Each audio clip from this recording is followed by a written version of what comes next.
These companies support the Thom Hartmann Program. They are HelloFresh, the #1 meal kit delivery service. More info at HelloFresh.com, code TOM. The Hidden History of Big Brother in America, How the Death of Privacy and the Rise of Surveillance Threaten Us and Our Democracy by Thom Hartmann. More information at all book outlets.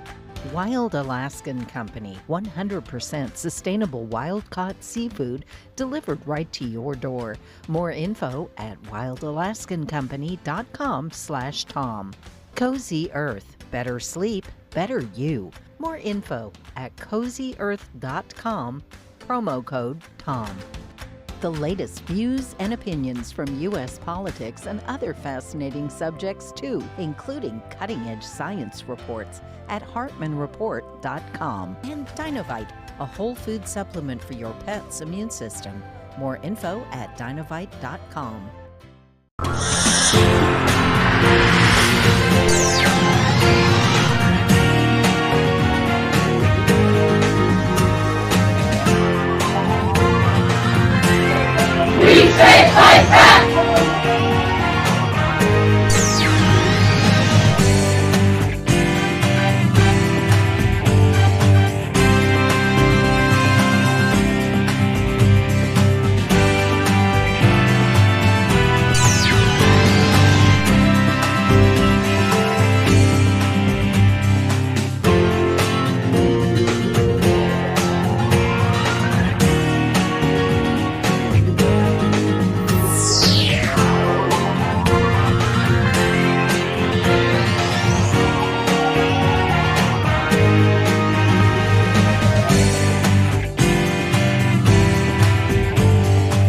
Our book today in the Thom Hartmann Book Club is The Brainwashing of My Dad, How the Rise of the Right-Wing Media Changed a Father and Divided Our Nation and How We Can Fight Back by Jen Senko.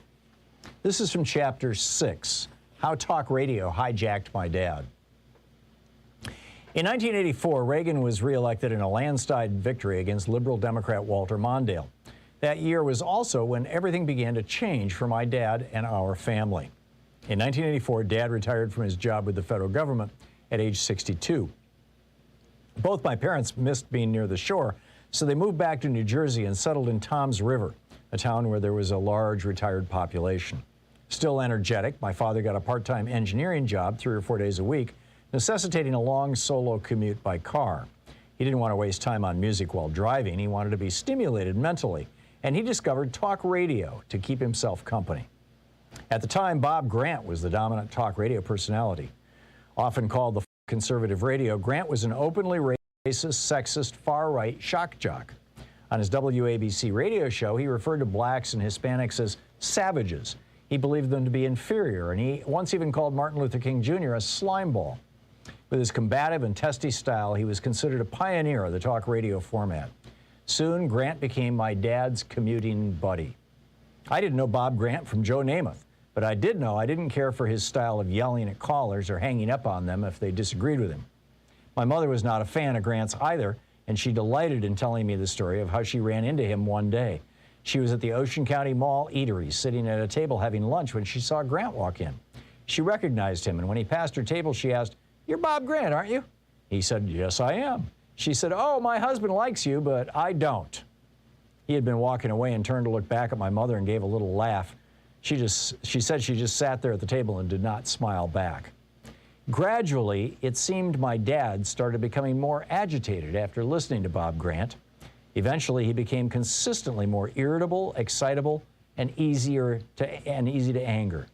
Little did we know, a metamorphosis was beginning. Along with massive deregulation in the communications industry, there were several other factors that led to talk radio's explosion of popularity in the 1980s. The first was that music had moved from the AM dial to the high-fidelity sound of FM, and thus left a void on the AM dial. Broadcasters realized that filling that blank airspace with mainstream news wouldn't make much money. However, entertainment made money, and talk radio was entertainment at its finest, even when it masqueraded as news coverage. Human conversation didn't benefit from high-fidelity sound the way music did, so talk radio filled the void on the AM radio waves perfectly. The second contributor to talk radio's rise was the new accessibility of satellite technology, allowing anyone to broadcast a show nationally. And the third was the fact that when 1-800 numbers became available, you could have callers call in from all over the country. These factors combined to make a pretty powerful storm. The format of talk radio was, of course, not new. The format first debuted in the 1920s, continuing with Father Charles Coughlin's controversial and anti-Semitic radio broadcasts in the 1930s. Coughlin has often been referred to as the father of hate radio, and he paved the way for all that has come in his medium. Many of the most famous conservative talk radio personalities modeled themselves after the 1950s sensation Joe Pyne. His show, It's Your Nickel, consisted of Pyne debating his opinions with people calling in. Calls often culminated with him insulting the caller, to the delight of his audience. The format of talk radio evolved from there, but many of the most popular shows and hosts, including Bob Grant, Rush Limbaugh, Sean Hannity, and Glenn Beck, have stuck with the confrontational tone and high-emotion interactions that these early hosts introduced. There haven't been many successful liberal talk radio hosts. Ed Schultz, Randy Rhoads, and Alan Colmes tried to make inroads, but simply failed to draw a large audience, in quotes. You may wonder why conservative talk radio programs have been so phenomenally popular while equivalent liberal shows have foundered. Aside from big money to support it, the secret seems to lie in the inflammatory approach favored by these so-called conservative hosts. Abram Brown of Forbes says of liberal talk radio shows, it's not the same thing as a Limbaugh or a Hannity. It's more general, not really railing against the system. No one's yelling, we need to get rid of the Republicans. They're the worst thing that happened in this country. But you'll hear conservative radio hosts say that about liberals on their programs. Brown makes another good point that speaks to that. Tell your audience that the mainstream media is corrupt and biased, that there's more than that there's all the more reason to turn to your conservative talk radio to get the truth. Anger is a hot commodity.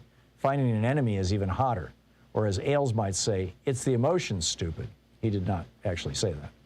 A little-known but very chilling example of how powerfully influential radio can be is the 1994 Rwandan genocide, where an estimated 800,000 citizens were brutally murdered by their fellow citizens, the Hutus.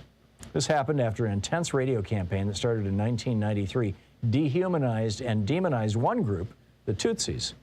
Militia groups were formed, and police and soldiers joined them in the killing. Samantha Power, who later served as the U.S. ambassador to the United Nations, said killers often carried a machete in one hand and a transistor radio in the other hand. Dad discovers Rush Limbaugh. About a year or so after working part-time in his long commute, my dad officially retired. The book, The Brainwashing of My Dad, by Jen Senko.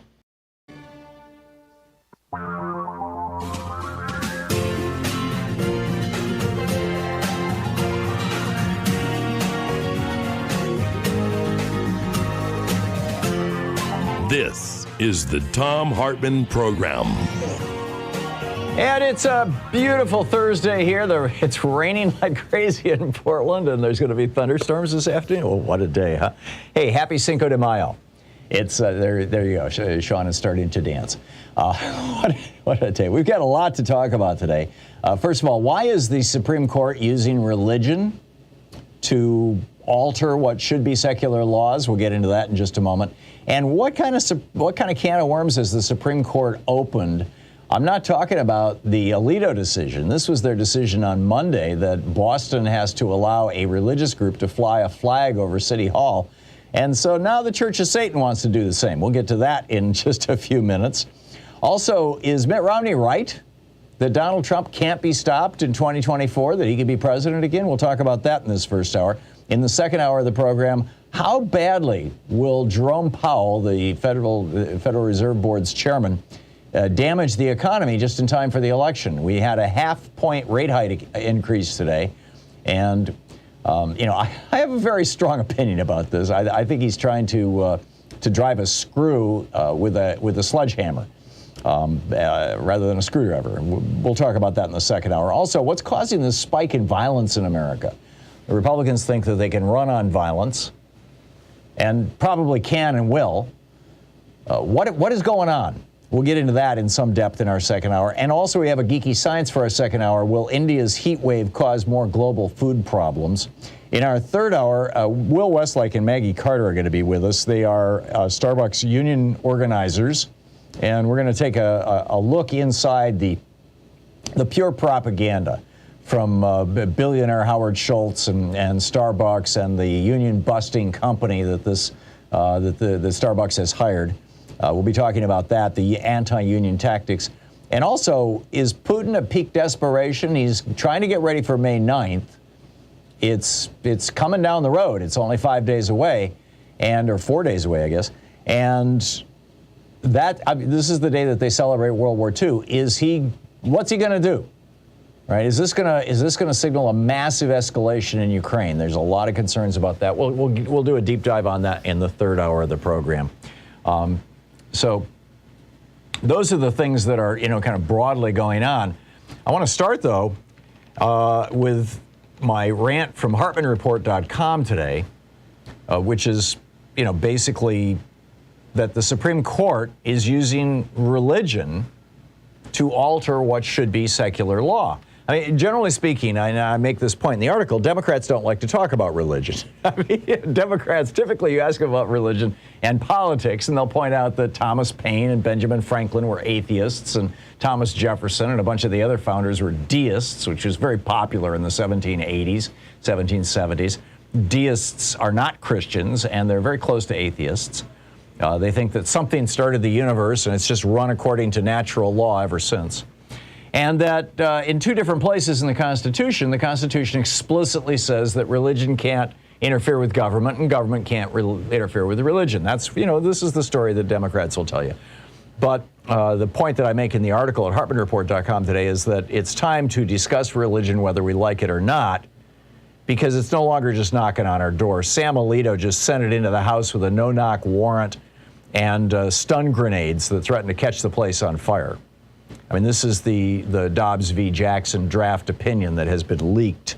And, of course, the entire right wing, they don't want to talk about the fact that abortion is going to be illegal because they're figuring out that a very small minority, about 26% of Americans, are in favor of abortion being illegal. The vast majority of Americans want basically Roe v. Wade.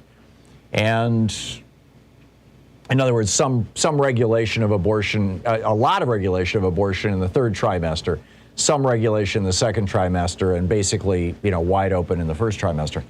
And so there are two premises that the court, or that Alito uses in his draft opinion, two main premises. The first is that the Supreme Court has no business recognizing a right that is not part of the history and tradition of America.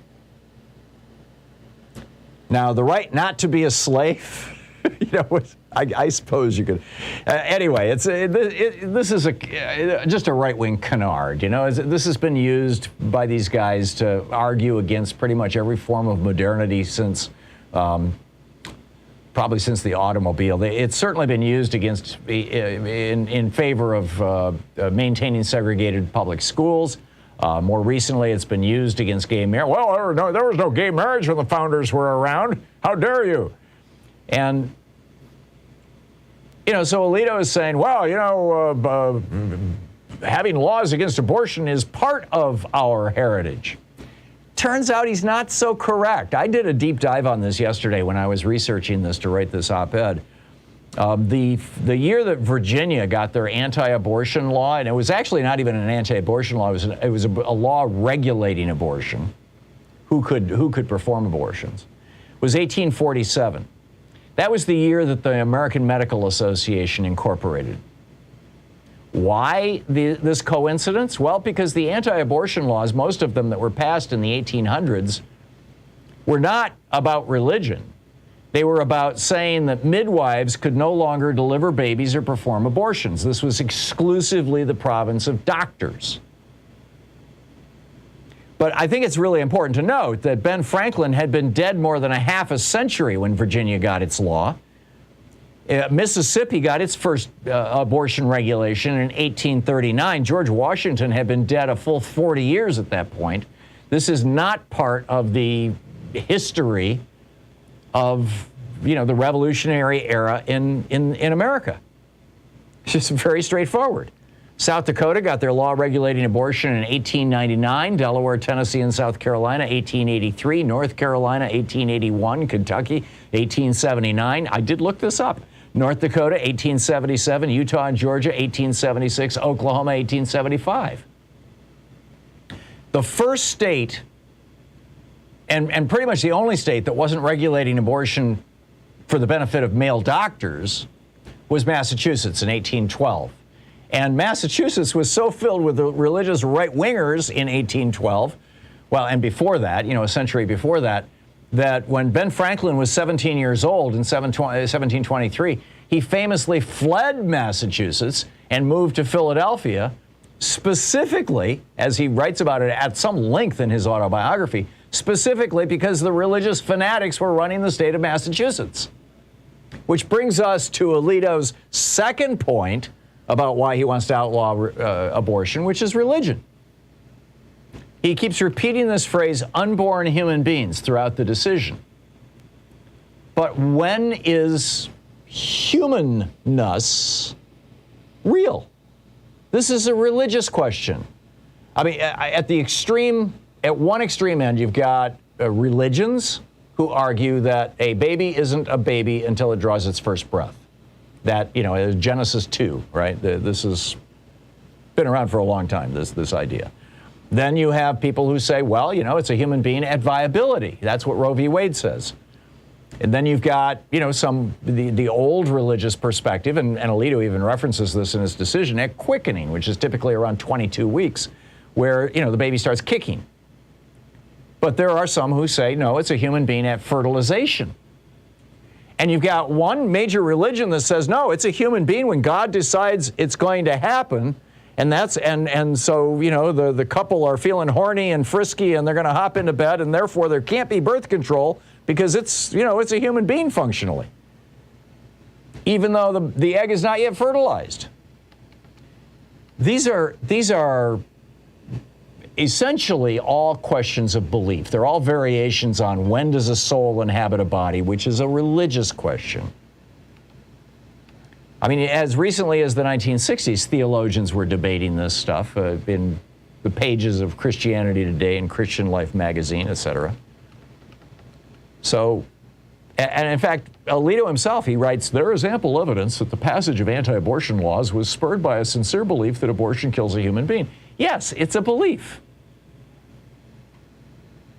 But this is just a piece of a larger fabric. Last year in Tandon v. Newsom, these same 5 right-wing justices went again too far for even John Roberts, ruling 5-4 that a person's religion was the basis for refusing to go along with COVID lockdowns. The year before that, they ruled basically the same thing in Roman Catholic Diocese of Brooklyn versus Cuomo.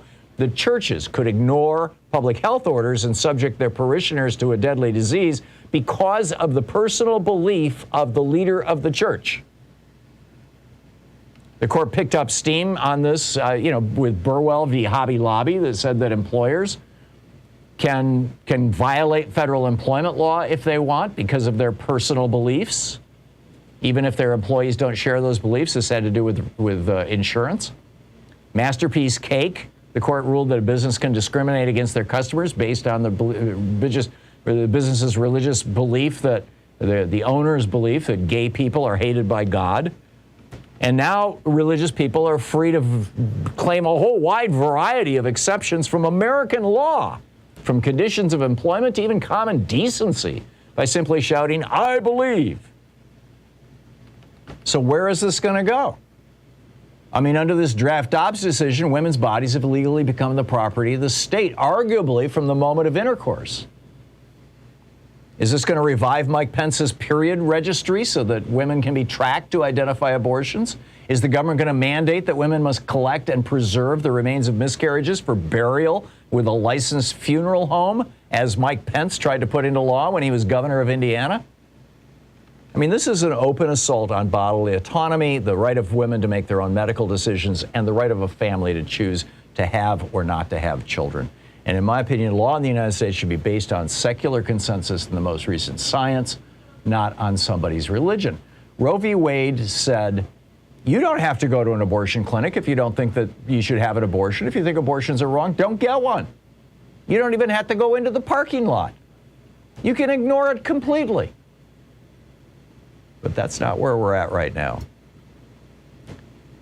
Every single member of this court who has signed on to this decision was put on the court by a president who did not win the majority of the vote and was confirmed by a group of senators representing fewer than half of Americans. And this was engineered by, right-wingers who proudly proclaim their belief that America should be run along religious lines. We have to get out to vote this fall. Make sure that your voter registration is legitimate. It's still there.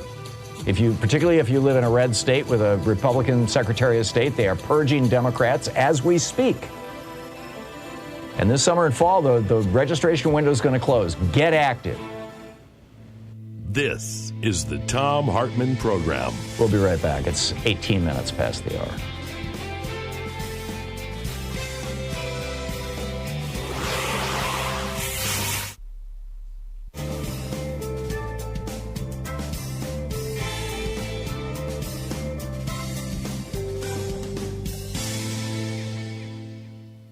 And welcome back, Teresa in Bellevue, Washington. Hey, Teresa, what's on your mind today? Teresa, listening to KBCS? You are on the air? Maybe not. Okay, I'm going to put Teresa on hold. She's on line 2, Joyce. We'll see what's going on here. Les in Winnemucca, Nevada. Hey, Les, can you hear me? Yes, good morning. Thank you for taking my call. Yeah, my pleasure. What's up? Here it is. If there's no implicit right to privacy, then that means that they lose their right to privacy. And I want to see their gall darn tax returns. You're talking about the Supreme Court justices? Yes.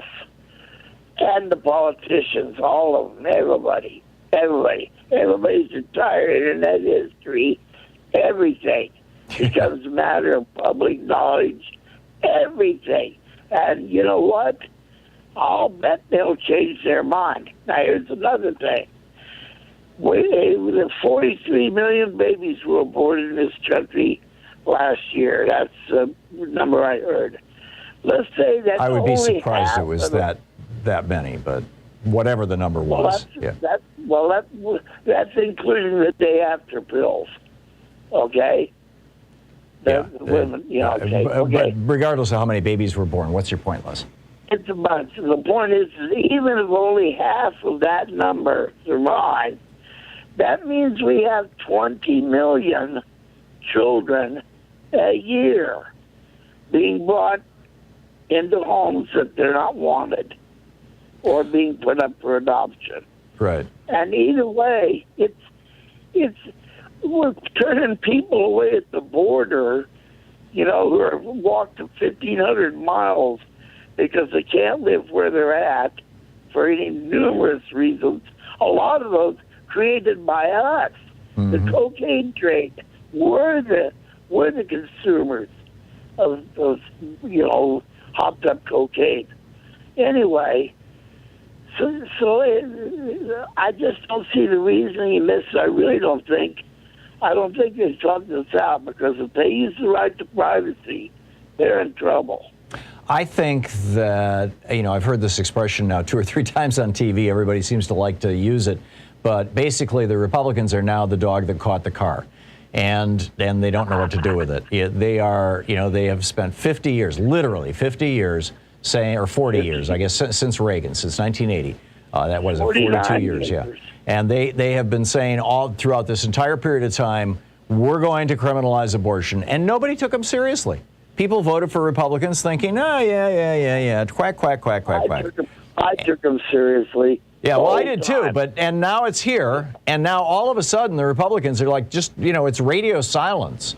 They're over on Fox News, on right-wing hate radio. They're all trying to figure out, did Judge Ketanji Brown Jackson have access to this decision, and is she the leaker? After all, she is a black woman. You can't trust that. This is their talking point, right? They don't want to talk about abortion. They don't want to talk about women's rights. They don't want to talk about the state regulating women. Even though that's their agenda, they don't want to talk about it. They need to tell our story. Yeah, I agree, Les. I got to run, but thank you. I think this is going to blow up big time in the Republicans' face. I mean, we'll see. but I think this is going to blow up big time in their faces. 22 minutes past the hour. Stick around. We'll be right back. I got to tell you about another Supreme Court decision. This one's not quite as irrational. We'll be right back.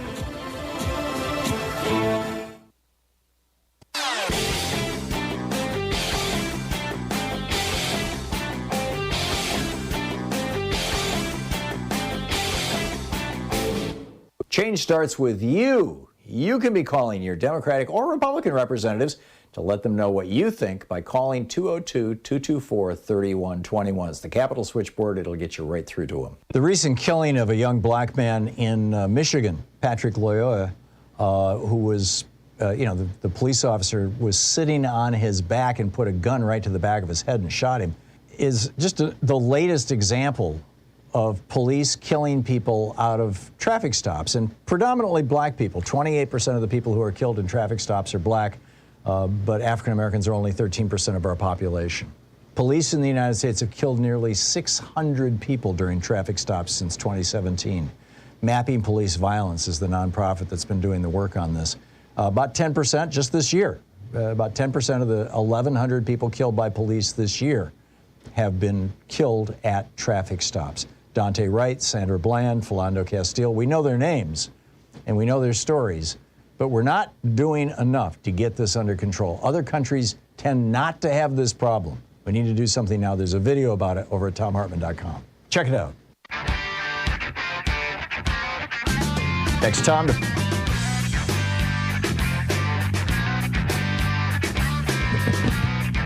All righty, I got to tell you about a few other things going on. First of all, by the way, I think that the Republican Party, you've got down in Florida, well, not just in Florida, all over the country. Down in Florida, you got don't say gay bills. You've got banning books. They're banning books all over the country. You've got, they're trying to take over school boards. They're trying to take over election boards. More than 80% of American voters disagree with Republican proposals to ban the books with which they disagree. 57% of want the Supreme Court to support abortion rights. This is a new Politico Morning Consult poll. 56% believe that abortion should be legal in most or all cases. The Republican assault on Disney is unpopular. 62% of voters, 55% of Republicans say they're less likely to vote for a candidate who supports laws that punish companies. This, again, from one of these polls. 6 in 10 Americans oppose the Don't Say Gay law down in Florida. Republicans even think that they have stumbled into a winner by trashing trans kids who want to play in sports. Turns out 2/3 of voters oppose the Republicans on these things. So what are they going to do? God only knows. Actually, I have some theories about this. We'll talk about that as we go through the program. But I also wanted to flag one other Supreme Court case for you. This guy Shurtleff is, a right-winger. This is Shurtleff, Massachusetts. Shurtleff v. Massachusetts, I think, is the case. And this came down on Monday. In Boston, they have been flying the flags of other nations. They do this on request. So, Latvia will say, will you please fly our flag next to yours and the American flag, in the city of Boston and the state of Massachusetts. They got all these flagpoles. And they've been doing it. So this guy comes along and says, hey, I want to fly a Christian flag. And Boston says, no, you can't do that. We're just flying country flags. So the Supreme Court says, hey, if you're flying flags that aren't your own flag, you got to fly whoever asks you to fly it. So you got to fly the Christian flag. So now the Satanic Temple has come forward and said, cool, we want you to fly our flag. It's the American flag, only with black and white stripes and an emblem of a pentagram and a goat skull where the 50 stars should be. The city of Boston is swallowing hard. The mayor, Michelle Wu, has declined to comment. We'll see where this goes, but I have a feeling this is going to turn out just like it did down in Alabama when Roy Moore was putting all his 10 Commandments things all over the courthouse lawn, and the Satanic Temple came in and said, us too. And they just said, okay, screw it. We're not going to do it. Listening to the Thom Hartmann Program. Call 202-808-9925. But what it shows more than anything else is how aggressively these right-wing Christians are trying to put their logos and their flags in front of everything.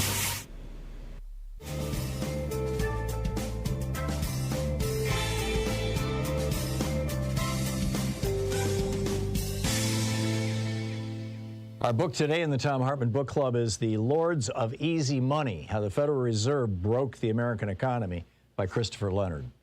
Now, this is from Chapter 1. It's titled Going Below Zero, and it begins our story in 2010.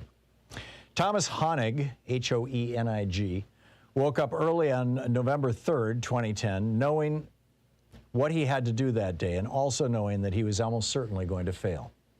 He was going to cast a vote, and he was going to vote no. He was going to dissent, and he knew that this dissent would probably define his legacy. Hoenig was trying to stop something, a public policy that he believed could very well turn into a catastrophe. He believed it was his duty to do so, but the wheels were already turning to make this policy a reality, and the wheels were far more powerful than he was. The wheels were powered by the big banks on Wall Street, the stock market, and the leadership of America's Federal Reserve Bank. Everyone knew that Hoenig was going to lose that day, but he was going to vote no anyway. Hoenig was 64 years old, and he was the president of the Federal Reserve Bank of Kansas City, a position that gave him extraordinary power over America's economic affairs. He was in Washington that morning because he sat on the Federal Reserve's powerful policymaking committee, which met every 6 weeks to effectively determine the value and quantity of American money. Most people in America don't think very much about money, meaning the actual currency, that thing we call the dollar. The word dollar is, in fact, a slang term for American currency, which is actually called a Federal Reserve note. People spend Federal Reserve notes every day if they're lucky enough to have them, but they rarely think about the complex, largely invisible system that makes money appear out of thin air. This system is the U.S. Federal Reserve System. The Fed, America's central bank, is the only institution on earth that can create U.S. dollars at will. Because he was a senior official at the Federal Reserve, Thomas Hoenig had to think about money all the time. He thought about it in the same way that a very stressed-out building superintendent might think about plumbing and heating. Hoenig had to think about money as a system to be managed, and to be managed just right. When you ran the system that created money, you had to do your job carefully, with prudence and integrity, or else terrible things might happen. The building might flood or catch fire. This is why Hoenig felt so much pressure when he woke up that November morning in Washington, D.C. He was staying at a very nice hotel called the Fairmont, where he always stayed when he traveled from his home in Kansas City to the nation's capital. Hoenig was in town for the regular meeting of the Federal Open Market Committee, or FOMC for short. When the committee met in Washington, its members voted and set the course of the Fed's actions. There were 12 members on the committee, which was run by the powerful chairman of the Federal Reserve. For a year now, Hoenig had been voting no. If you tallied his votes during 2010, they would read no, no, no, no, no, and no. His dissents had become expected, but they were also startling if you consider Thom Hoenig's character. He wasn't by nature anything close to a dissident. He was a rule follower. He was born and raised in a small town where he started working at the family plumbing shop before he was 10 years old. He served as an artilleryman in Vietnam, and when he came home, he didn't protest against the war. Instead, he studied economics and banking at Iowa State, earning a Ph.D. His first job out of school was as an economist with the Federal Reserve Regional Bank in Kansas City in the supervision department. At the Fed, he went from being a rule follower to being a rule enforcer. Hoenig rose through the ranks to become president of the Kansas City Fed in 1991. This was the job he still held in 2010. His responsibilities as one of 12 regional Fed Bank presidents illuminate the structure of America's money system. The Federal Reserve is like any other in the world. It is a crazy genetic mashup of different animals, part private bank and part government agency. People talk about the Fed as if it were a bank, but it is really a network of regional banks, all controlled by a central office in Washington, D.C. Hoenig had all the fiery disposition that one might expect from a regional Fed president, which is to say none at all. He was soft-spoken, civil, wore cufflinks and pinstripe suits, and spent his days talking about things like capital requirements and interest rates. Hoenig was an institutionalist and a conservative with the little c sense of the word. And yet here he was, in late 2010, a dissident. After he woke up in his hotel room, Hoenig had some time alone before the big day started. He gathered his thoughts. He shaved, put on a suit, knotted his tie, and gathered his papers. If he had any doubts about what he was going to do that day, he didn't advertise them. He had spent months, years, even decades preparing for this action. This vote would reflect everything he'd learned during his career at the Fed. He was trying to apply what he knew to help the Federal Reserve navigate through extraordinary times. The American financial system had broken in late 2008 after the investment bank Lehman Brothers collapsed. That moment marked a threshold for people like Thom Hartmann. Economists and central bankers described the ensuing panic as the global financial crisis, eventually bestowing the moment with its own biblical label, the GFC. The world of central banking was neatly divided into two eras.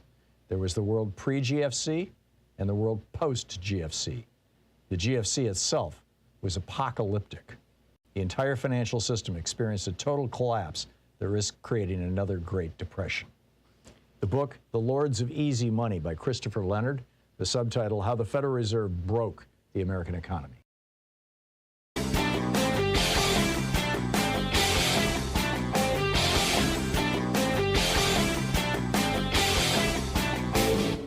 Hey, thanks so much for sharing our program and for reaching out to our stations and sponsors and letting them know that you're listening. It really means a lot to us.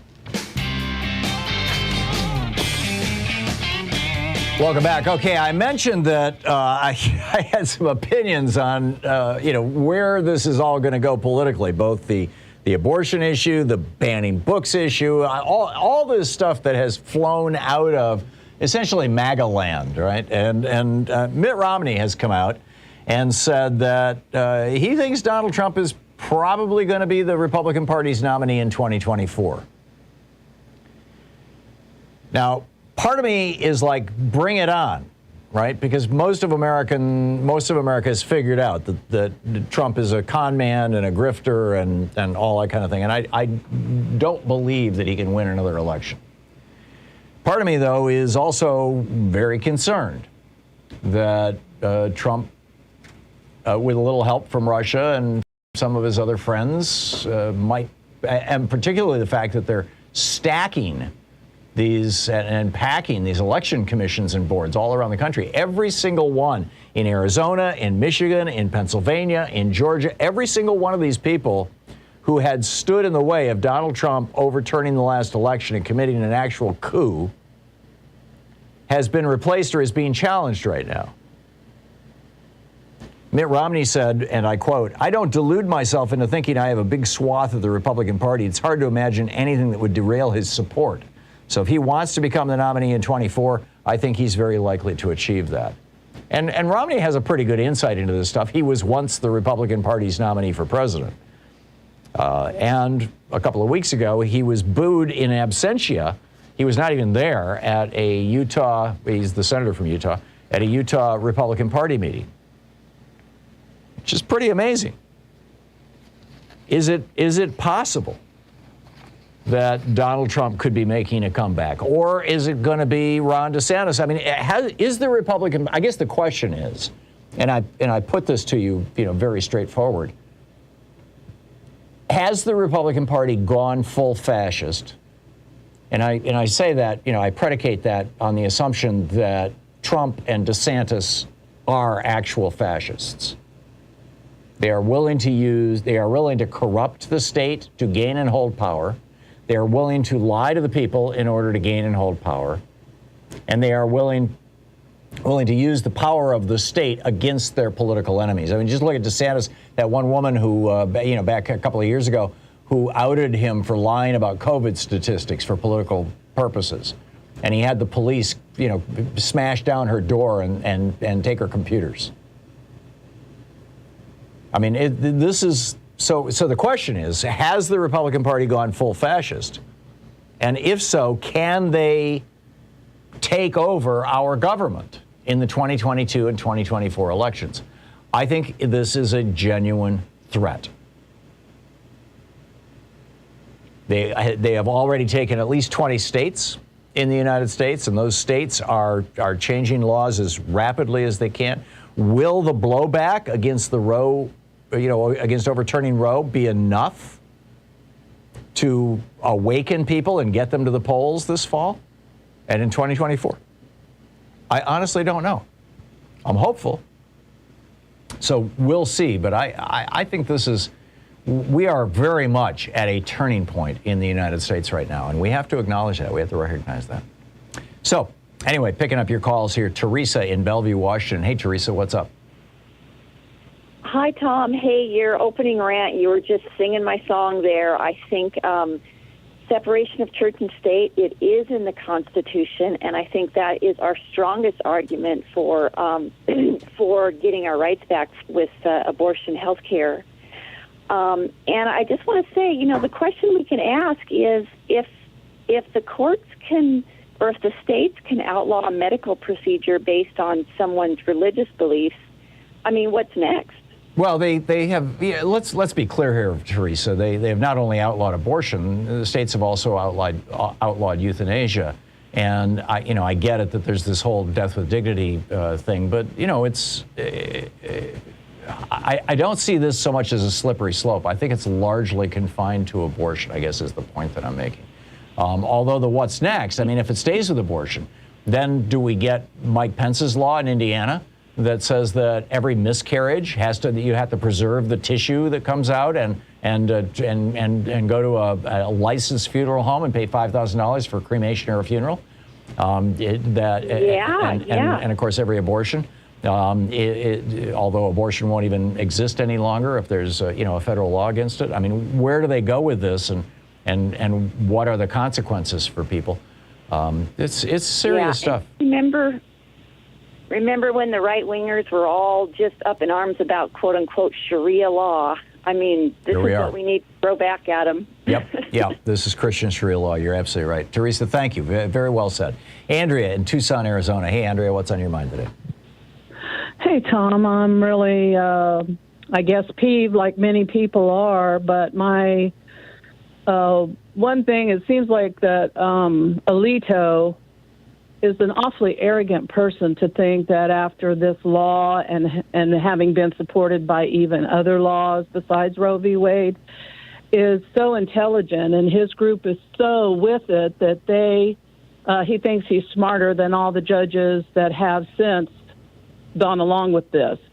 It's probably more that he's in a court where he knows he can get by doing this rather than having the courage to bring it up even before when he thought he might get voted out or gone against or whatever. Well, and let's not forget that Alito is the guy who, when Barack Obama called out Citizens United in 2010, Alito was the guy who mouthed at him, no, you're wrong, or words to that effect. Yeah, I mean, speaking of arrogant. True. You could read his lips. Yeah, speaking of arrogant, yeah.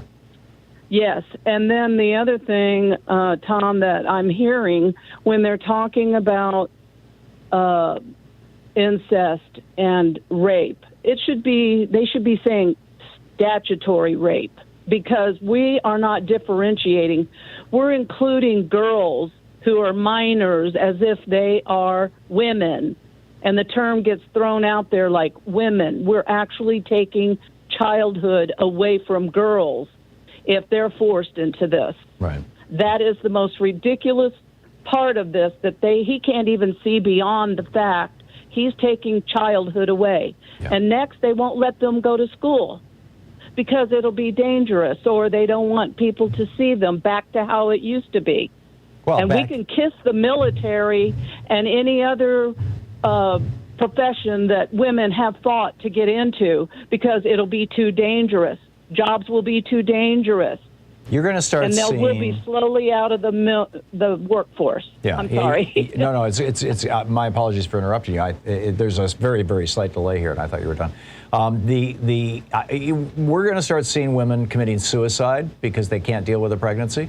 We're going to start seeing women dying from back alley abortions. I mean, and that's kind of the bad news side of it. The good news side of it, essentially, is that now there are some very effective drugs that will induce an abortion in the first, I don't recall how many weeks, I think 10, 12 weeks, which is, generally for most women is going to be enough.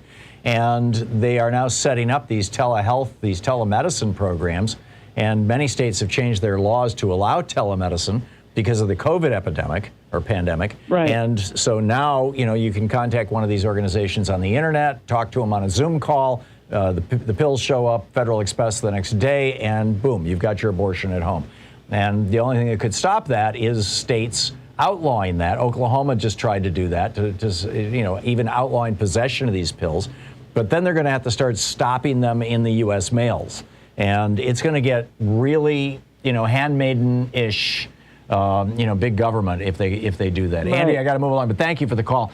Pam in Chicago. Hey, Pam, what's on your mind today? Hi, Tom. First, let me thank you, Tom, for talking about the police assassinations, in particular with Patrick Loyola. They're showing us, Tom, that they will escalate this just, blatantly shoot someone in the back of the head. Yep. The law enforcement is showing us that they really don't care about the past year and two in protests. And we have to stay vigilant with that. So thank you for that. Tom, my call is, as I said, this is a victory. And I wish that the Democratic elected officials and the news organizations would report it. This is a victory for the date rapists, the statutory rapists, as your previous caller said, the sexual predators, and for the perpetrators of incest. That is the way I see this. What decent human being, Tom, wants to force a woman to have a baby by a rapist? Rape is a violent act. I mean, what decent human being? And we're going to have to start seeing the Republican Party for what it is. You asked the question, are they full fascist? I don't know, Tom, but here's what I do know. We need to operate as if they are. Mm-hmm. So let's go on and operate as if they're full fascist, race baiting, all of it, Tom. And then I have a question for you. Okay. And one more address, Tom. I see women also, if they're forced to have the babies of the rapists, not only committing suicide, I see them committing homicide. Oh, my. Because you're going to put something of pressure on me that I'm not going to bear to have to live with my rapist or have my rapist family go into court and request and fight me for custody. All right. Right. I mean, do you see how draconian these, and just hateful, these are hateful laws. Yep. So, Tom, I'm going to ask you, are there any trigger laws that the Democratic elected officials have put into place?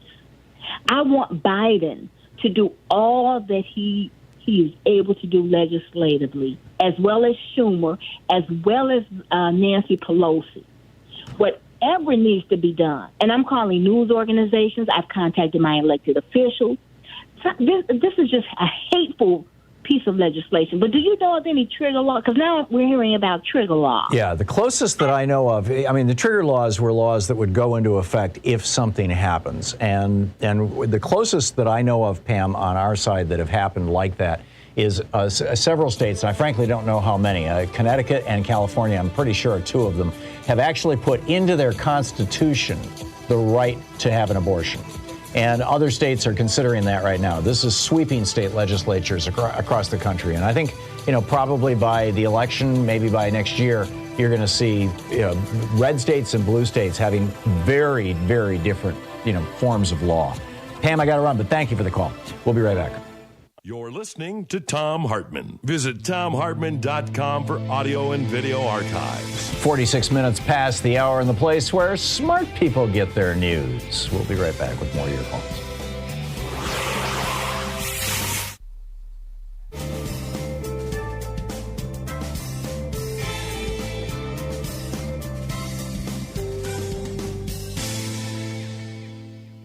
And welcome back. Alex, in Houston, Texas. Hey, Alex, what's on your mind today?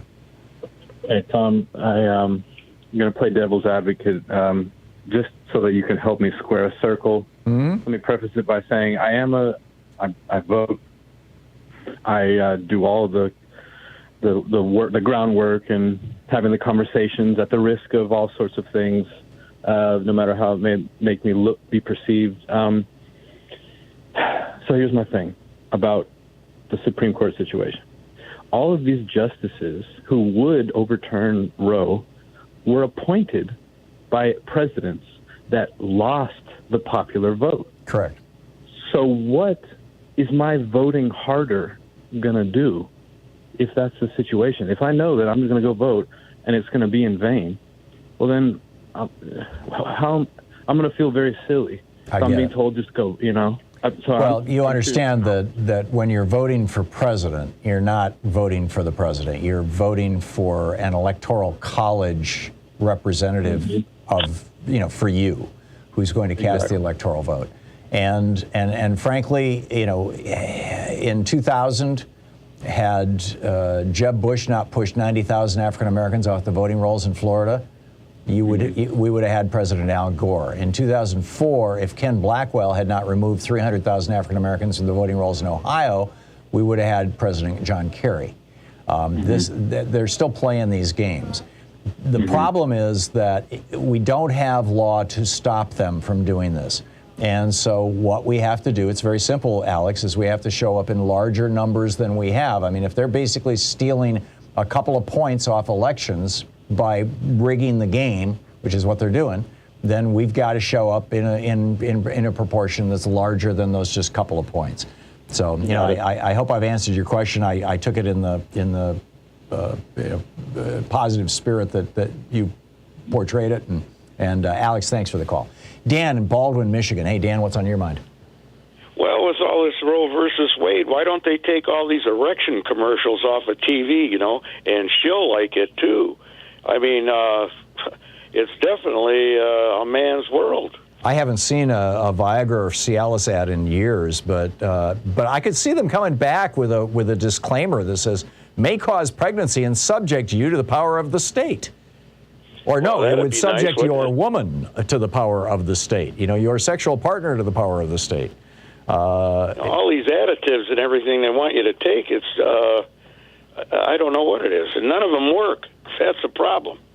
Oh, you're talking about all the enhancers that they advertise on the internet and stuff like that? Well, yeah, and then you got that baseball player that goes, oh, and she'll like it, too. Oh, yeah. What does that mean? Yes, it boosts your testosterone, man. I don't know. It's just insane. We should require them to have a disclaimer that says, may cause your partner to have problems with the state. The police may show up if there's evidence of a pregnancy. It's crazy. Well, something's got to be done about all of it. That's the larger issue that you raised, Dan, I mean, we're talking about this in jest, but there's a larger and very real issue here, and that is that pregnancies don't happen, with maybe one exception in history. Pregnancies don't happen without a man being involved.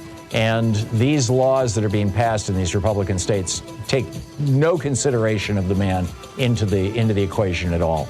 And there has to be some kind of responsibility. If you're going to force a woman to carry a child to term, you should force the father of that child to participate in the process. Dan, I got to run, but thank you.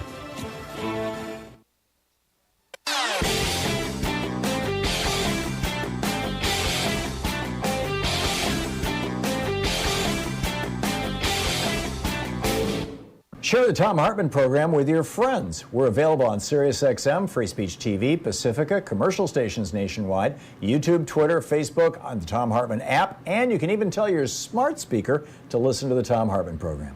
I don't know if you caught this, but there was a piece of legislation before the House of Representatives that explicitly required the U.S. State Department to preserve any evidence of war crimes committed by the Russian forces in Ukraine. To gather reports of it, to preserve it, presumably in anticipation of some sort of a war crimes prosecution. And for reasons I can't quite figure out, maybe you have an idea, 6 Republicans voted against this. No, we don't want the war crimes of the Putin administration to be. Thomas Massey from Kentucky, Scott Perry from Pennsylvania, Marjorie Taylor Greene from Georgia, Warren Davidson from Ohio, Andy Biggs from Arizona, and Paul Gosar from Arizona. I'm scratching my head here. Why would these 6 Republican politicians not want us to preserve the war crimes evidence? There's a video about this that you can see over at thomhartmann.com.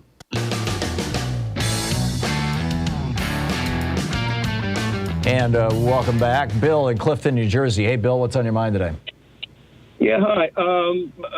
I haven't heard too much of the Jewish side on it, but if you have a chance to look at the forward May 3rd, it tells you the Jewish law on it. And it's not considered to be human the first 40 days. And in certain circumstances, a fetus that endangers the life of a mother is legally considered to be a murderer in active pursuit. Yeah, no, I'm familiar with all that, Bill. I didn't want to, and in the article today, I didn't name any single religion because I just didn't want to get into the religious wars. But you're absolutely right, and spot on. Malcolm in Bluebell, Pennsylvania. Hey, Malcolm, what's on your mind today? Yes, Tom, real quick. In terms of voting rights laws, we almost have to restructure the term of getting out and vote, because right now, with the assistance of the Supreme Court, so many states are essentially having victories stripping away voting rights laws. And it's unfortunate that politicians can come together and vote for daylight savings, but they can't do anything meaningful in terms of preserving or yet still enacting the John Lewis voting rights law. Yeah, you're absolutely right. And they're in 2018, Ohio. Well, back in 2004, Ken Blackwell, running Ohio's election systems, stripped 300,000, mostly African Americans, off the voting rolls of Ohio. John Kerry that year lost the election to George W. Bush by 100,000 votes. I think it was 120,000 votes, roughly. And, so that was the margin of error. So in 2018, Ohio tried to do the same thing. Mike DeWine tried to do the same thing. And he got sued. Democrats came in and said, you can't just go in to these largely black or largely Democratic areas of big cities and college towns. You can't just go in and mail them postcards knowing that they're going to think it's spam mail and not return it, and thus you can use that as an excuse to remove them from the voting rolls, which is how they were doing it. It's a process called caging that Karl Rove developed back in the 80s.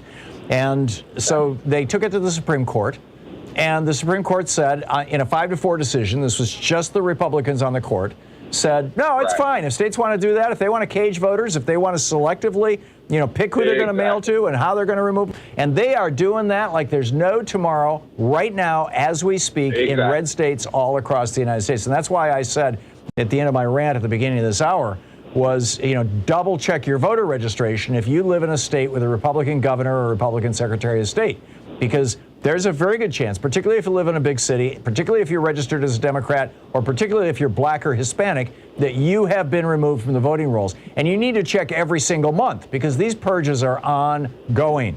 This is a rolling process. And they get it, that this election in 2022 is going to define the probability of who's going to win in 2024. It's certainly going to define who gets to control the election systems in this country and whether we do pass legislation that protects voting rights, because if they take either the House or the Senate, voting rights legislation is dead. And, filibusters notwithstanding. So, yeah, we've got to pay very, very careful attention to this, Malcolm. Go ahead. I have one last point to make. You mentioned earlier Trump making a comeback, and from my perspective, you have to actually go away to make a comeback, and he's never left. Yeah. And for all intents and purposes, it's almost like he's running a shadow government by having politicians show up at Mar-a-Lago, and never mind the fact that they just removed 18-wheeler loads of classified documents from Mar-a-Lago, and there's yet to be any accountability for it. So agreed. He's still very much here. And I'm a truck driver, and where there isn't a Trump flag, it's a DeSantis 2024 flag flying high right now as we speak. Right. And if DeSantis doesn't challenge Trump, if DeSantis continues to be Trump friendly, then I think that DeSantis will probably be the 2024 nominee for the Republican Party. Right. And on the other hand, if he does challenge Trump, then Trump will try to take him down, and it could get very interesting and very ugly. But I think you're right, Malcolm, and I see it coming. I think we all see it coming. Malcolm, thank you for the call. It's great to hear from. Always nice to hear from you. We'll continue into the second hour of the program. How badly is Jerome Powell, the Republican former bankster who's now the head of the Fed, how badly is he going to damage the economy just in time for the election? What's causing the spike in violence in America? And we've got a geeky science about the heat wave in India. You're listening to Thom Hartmann. These companies support the Thom Hartmann Program. They are HelloFresh, the #1 meal kit delivery service. More info at HelloFresh.com, code TOM. The Hidden History of Big Brother in America, How the Death of Privacy and the Rise of Surveillance Threaten Us and Our Democracy by Thom Hartmann. More information at all book outlets. Wild Alaskan Company, 100% sustainable wild-caught seafood delivered right to your door. More info at wildalaskancompany.com/Tom. Cozy Earth, better sleep, better you. More info at cozyearth.com, promo code TOM. The latest views and opinions from U.S. politics and other fascinating subjects too, including cutting-edge science reports at hartmanreport.com. And Dinovite, a whole food supplement for your pet's immune system. More info at dinovite.com.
Thom Hartmann University Book Club. Today we're reading from The Crash of 2016, one of my favorites. In her writings, this is from page 62, by the way, a middle-class primer is the chapter title. In her writings, which have become foundational for libertarian theology, author Ayn Rand suggested that the only purpose of government should be to prevent oppression by force. What she neglected to consider was all the force inherent in nature. If you're hungry, there is the force of biology. If you're homeless, you confront the force of winds, storms, ice, and rain. If you're sick, you confront the ravages and force of disease.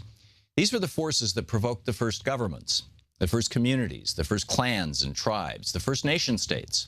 It's easy for libertarian elitists, such as multimillionaire TV talking heads or college kids reading Atlas Shrugged, to talk about how there should be no government beyond police, the army, and the courts.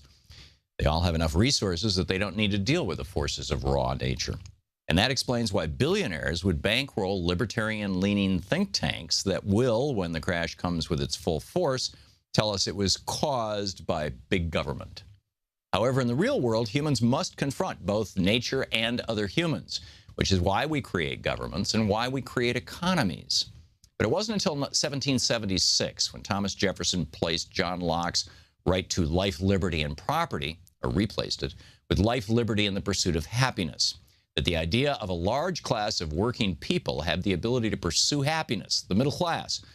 It wasn't until 1776 that was even seriously considered as a cornerstone obligation to government. This is also the first time in history that the word happiness had ever appeared in any nation's formative documents, as Jefferson wrote in 1817 to Dr. John Manners, quote, "The evidence of this natural right, like that to our right of life, liberty, the use of our faculties, the pursuit of happiness is not left to the feeble and sophisticated investigations of reason, but is impressed on the sense of every man." As Jefferson realized, with no government interference by setting the rules of the game of business and fair taxation, there could be no broad middle class, maybe a sliver of small business and artisans, but the vast majority of us would be the working poor under the yoke of elites. The economic royalists know this, which gets to the root of why they set out to destroy government's involvement in the economy. After all, in a middle-class economy, they may have to give up some of their power, and some of the higher end of their wealth may even be redistributed, horrors of horrors, for schools, parks, libraries, and other things that support a healthy middle-class society but are not needed by the rich, who live in a parallel but separate world from the rest of us. As Jefferson laid out in his 1816 letter to Samuel Kercheval, a totally free market where corporations reign supreme, just like the oppressive governments of old, could transform America, quote, until the bulk of the society is reduced to be mere automatons of misery, to have no sensibilities left but for sinning and suffering. Then begins indeed the bella omnium in omnia, which some philosophers observing to be so general in this world have mistaken it for the natural instead of the abusive state of man. Although this may come as a sudden realization to many, we've really known it all our lives. In fact, in the 6,000-year history of the civilized world, a middle class emerging in any nation has been such a rarity as to be largely historically invisible. The United States has had two great periods of what we today call a middle class.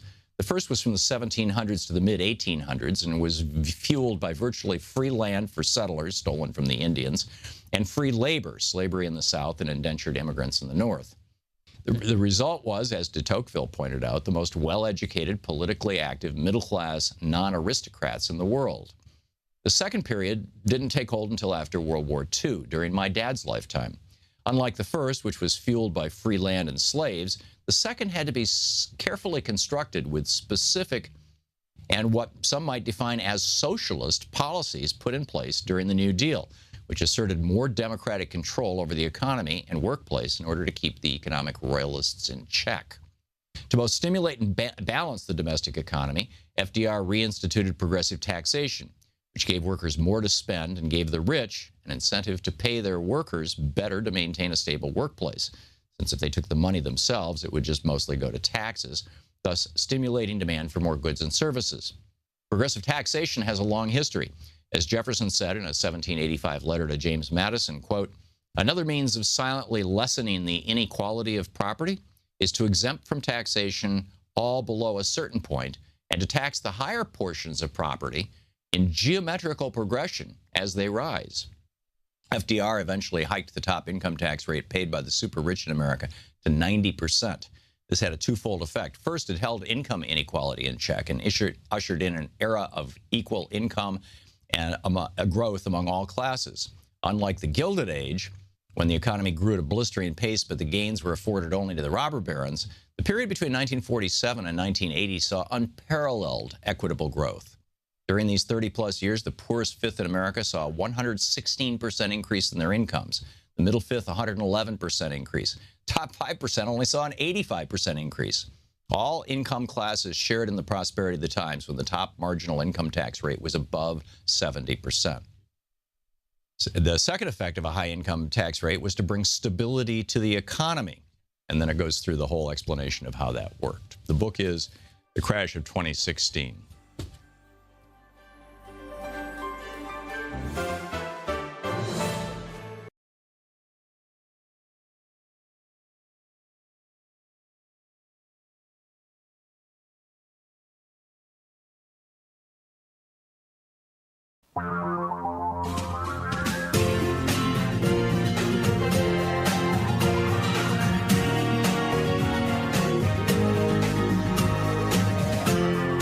This is the Thom Hartmann Program.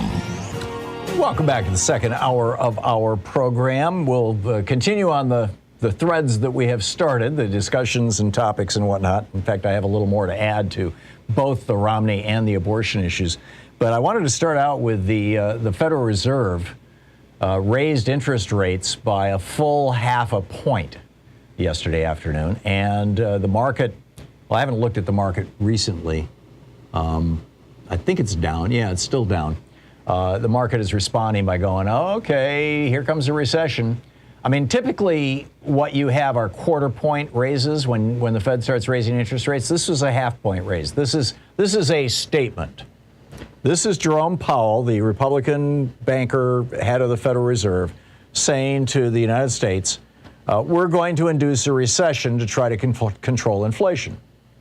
Now, I mentioned when I kind of teased this article at the beginning of the first hour of the program that, in my opinion, Jerome Powell is trying to put a screw into a piece of wood with a hammer or a sledgehammer rather than a screwdriver. And the reason I use that metaphor is that it's the wrong solution. It might produce the outcome we want, but the side effects will be insane. I mean, you smash a screw in with a hammer and you're just going to splinter wood all over there. The screw will end up inside the wood, but is it really how you want it? The fact of the matter is that the inflation that we are experiencing right now has been caused by three things. And it doesn't take an expert or an economist to figure this out, although I refer you to Paul Krugman and Robert Reich in particular as actual PhD economists who have said the things that I'm saying here. So I follow both of these guys, and I think they have an awful lot of really good stuff to say. The three things are causing this inflation.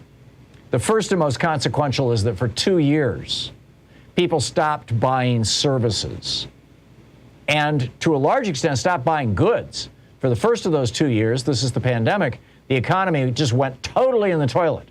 We not only locked down, we stopped buying things because people lost their jobs. We had something like 12 or 13 million people who were unemployed. And so there was a suppression of demand.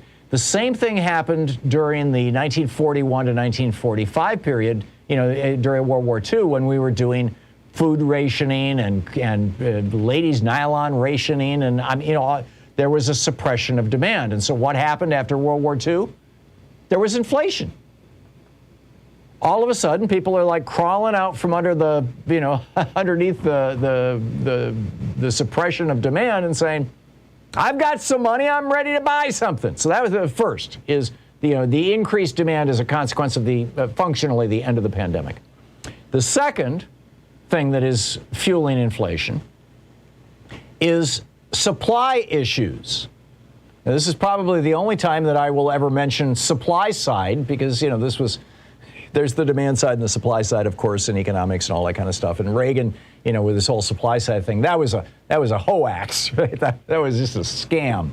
Yes, we need to give the billionaires tax cuts and give the corporations tax cuts so they can make more goods. More goods will be more supply. More supply will stimulate the economy, which will increase people's wages and make for more jobs. This is what Reagan tried to sell us.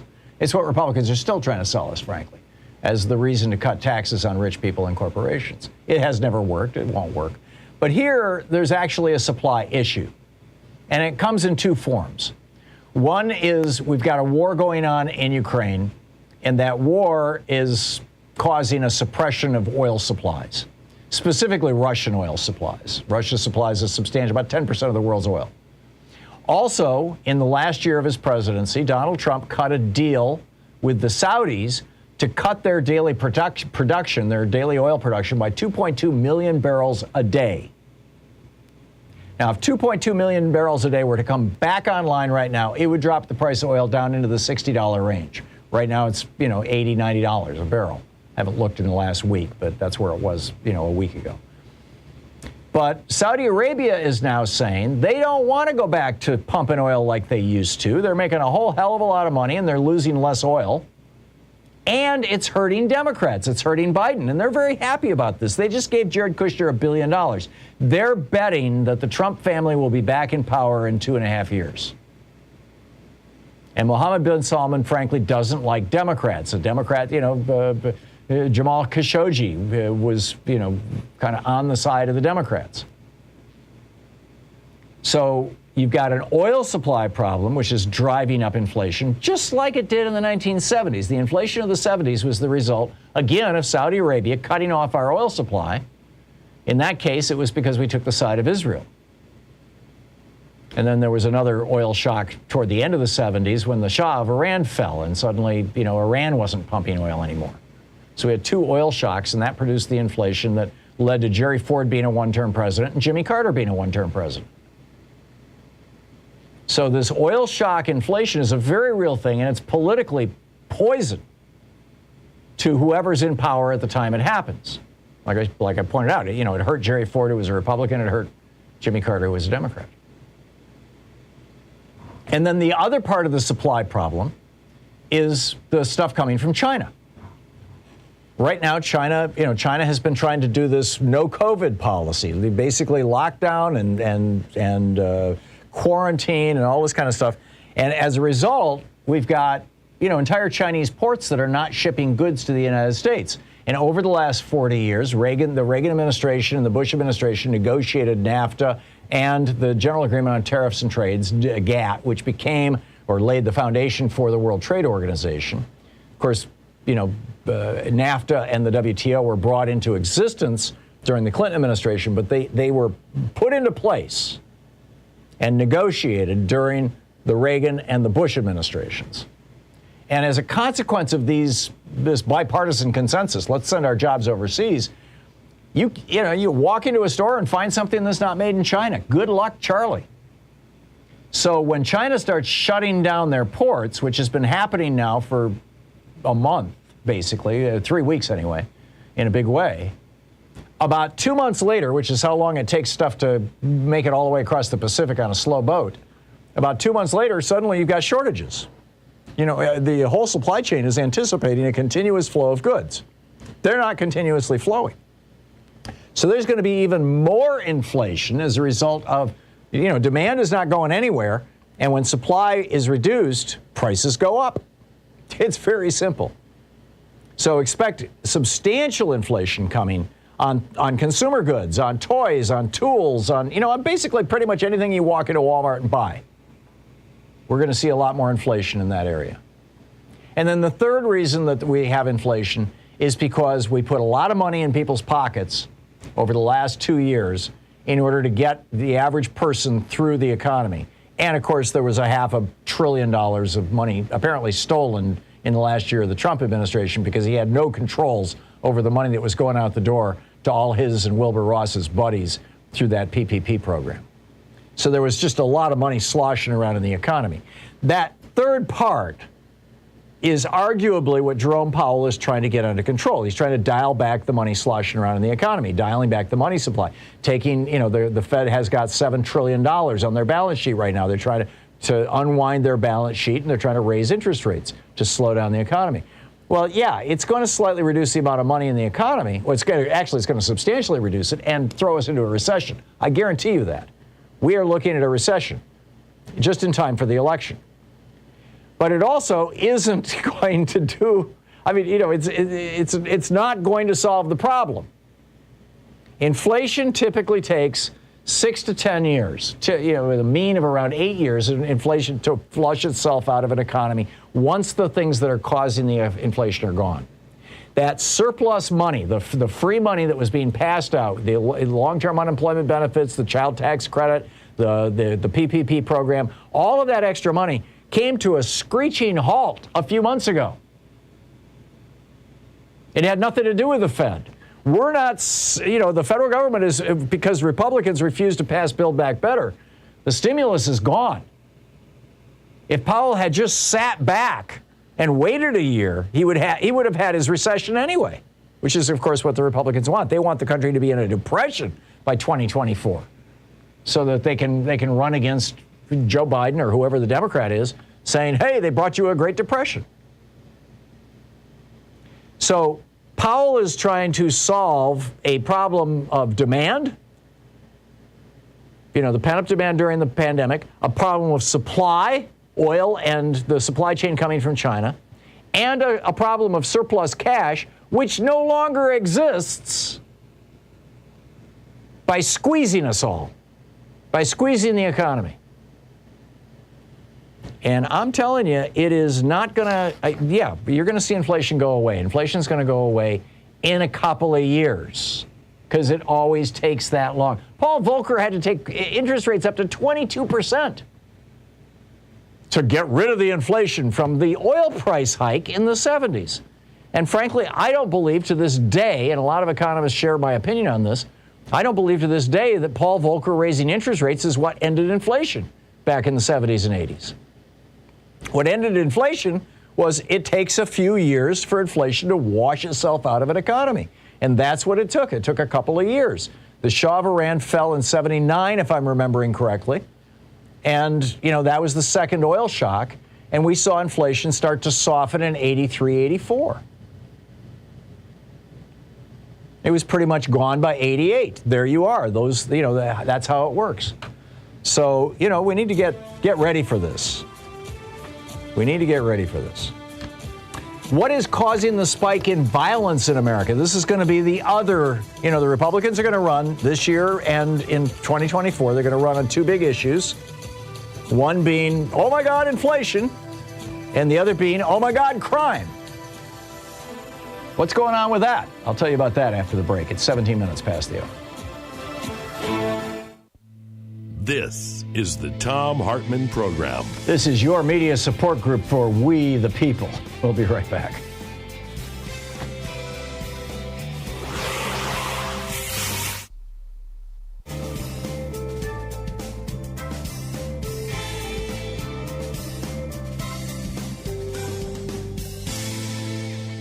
And welcome back. Tom in North Hollywood, California. Hey, Tom, what's on your mind today? Hey, Tom. I actually, first off, we the people are the government, and we must never forget that. Second, I am a proud FDR Democrat. I do disagree with you, and I also do disagree with John Nichols' framing of the word of calling it the abortion issue. Again, I keep on stressing this is not an abortion issue. This is the government's right to choose versus a woman's right to choose. And most women choose to carry a child the full term. You're absolutely right. Also, and the thing is, this is about repression of women. This is about control of women by the government, whether or not they have a child the full term or they don't. But it's about most women choose to carry a child the full term, but it's her choice. And when we call it the abortion issue, we're losing all those other people out there that want to make this all about abortion and all about pro-life and pro-death and all these different things. So that's my one thing. I just hope that you really think about that when talking about this issue, because people like myself that grew up in a certain age, abortion was a trigger word for killing, basically. Right. And the thing is, I don't think that's going to fly anymore. That's not, I said I don't think that's going to fly anymore, Tom. I don't either, but it's still about a woman's right to choose versus the government's right to choose. And if all these conservatives want to talk about government out of your life, then stop making women into second-class citizens and stop making them choose whether to have a child or not have a child. It's her choice, her body, I got it. Her choice. I got it. The other thing I'd like to do is if there's a way that anybody in the listening audience or anything can come up with a different word than Christians, because these people are not Christians. No, they're religious fundamentalists. These people are religious fundamentalists. Or the Christian Taliban.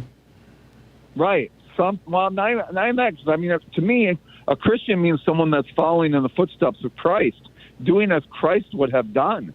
That's what Christian means to me. And there are very few Christians. These people don't do anything that has to do with Christianity. Yeah. And for them to even be able to hold on to that title is absolutely ridiculous. Yeah. So I would just really ask that if there's a way that anybody in the listening audience can come up with a different name. I thought of Chino, Christian in name only, or Zealots, or like I said, there's maybe someone out there that can come up with a name, because I consider myself a Christian, but I'm a Christian because I follow in the footsteps of Christ. I try to live my life like Christ did. I also am someone that is against. I am so pro-life. I'm pro-life when it comes to a woman's right to choose, but I think it's her choice. I am pro-life when it comes to war. I am pro-life when it comes to capital punishment. I am pro-life when it comes to everything under the ground. And these people are not. Yeah. These people do not deserve the well, these are the same pro-life. people who say that, you shouldn't be allowed to have an abortion, but once that baby is born, we don't want to educate it. We don't want to pay for housing or food or, health care. It's your problem now. Now that we've forced it on you. Yeah, Tom, good points all. Thank you very much for the call. It's 21 minutes past the hour. We'll be back with more of the news of the day. Also, what is causing the spike in violence in America right after this. Stick around.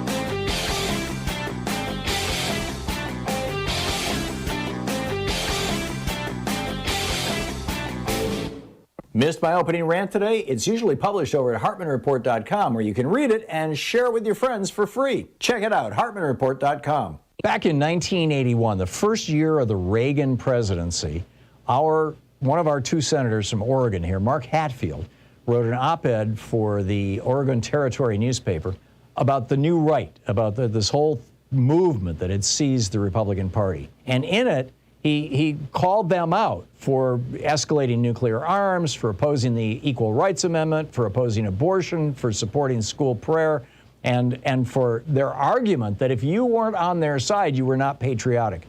He also goes into a long rant about how they're exploiting religion for political purposes, and he thinks it's damaging Christianity as well as America. And then finally, he says, finally, persistent threats of racism lie directly below the surface of new right ideology. And then he goes into this whole rant about that. It's really extraordinary how, what Reagan was doing is coming back into vogue. I got a whole video about the whole thing over at thomhartmann.com. Check it out.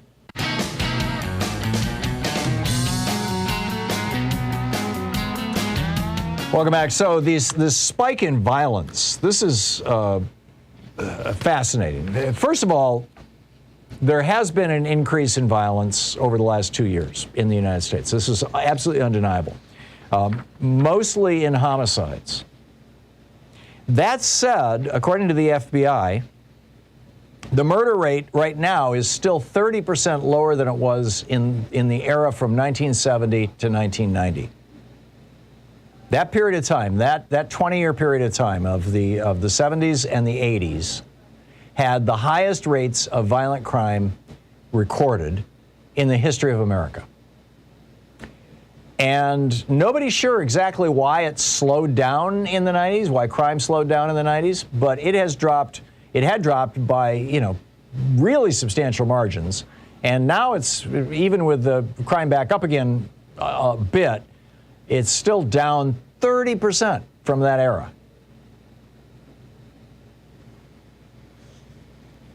But what's causing this spike in crime right now? Josh Myers wrote a piece that's over at Yahoo News entitled, "Here's What Experts Say is Causing the United States' Recent Spike in Violence." I think it's fascinating.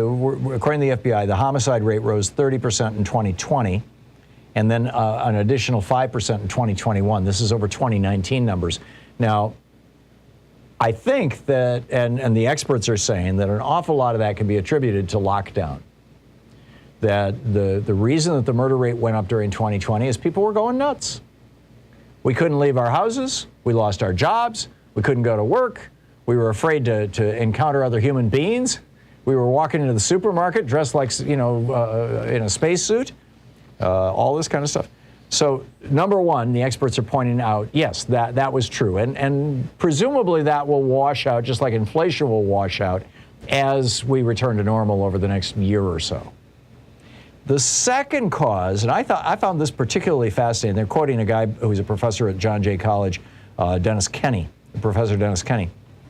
And he says that this is because of growing political polarization and distrust in U.S. institutions. Keep in mind, Donald Trump still refuses to condemn Vladimir Putin. Donald Trump still holds the position that our intelligence agencies and our FBI are the villains in the whole, Trump-Russia situation, and generally. Trump is still trashing our intelligence agencies after having stolen 18 cases of intelligence from the White House and taken it down to Mar-a-Lago and done God only knows what with it. I lay this at Donald Trump's feet and the Republican Party's feet. They are telling us you can't trust government, you can't trust Medicare, you can't trust Social Security, you can't trust anything. You can't trust anybody in government. And this is, of course, because they want to deregulate, they want to do away with government regulations that make it less profitable for polluting industries. That's really where all this began. The right-wing billionaires funding an awful lot of this stuff are not so much ideologues as they're looking at their bottom line. So those are the two issues that were identified. Oh, and the third issue, 38 million guns were sold in 2021 alone, another 10 million in 2019. That there are more guns, and so, of course, there are going to be more murders. I would add a fourth variable, and this is the one that Wilkerson and Pickett identified, and that's inequality. Inequality has spiked. When inequality goes up, murders go up. You're listening to the Thom Hartmann Program. Call 202-808-9925. There's a lot of speculation about exactly why, but it is absolutely true. In every country around the world, in every state in the union, inequality goes up, crime goes up.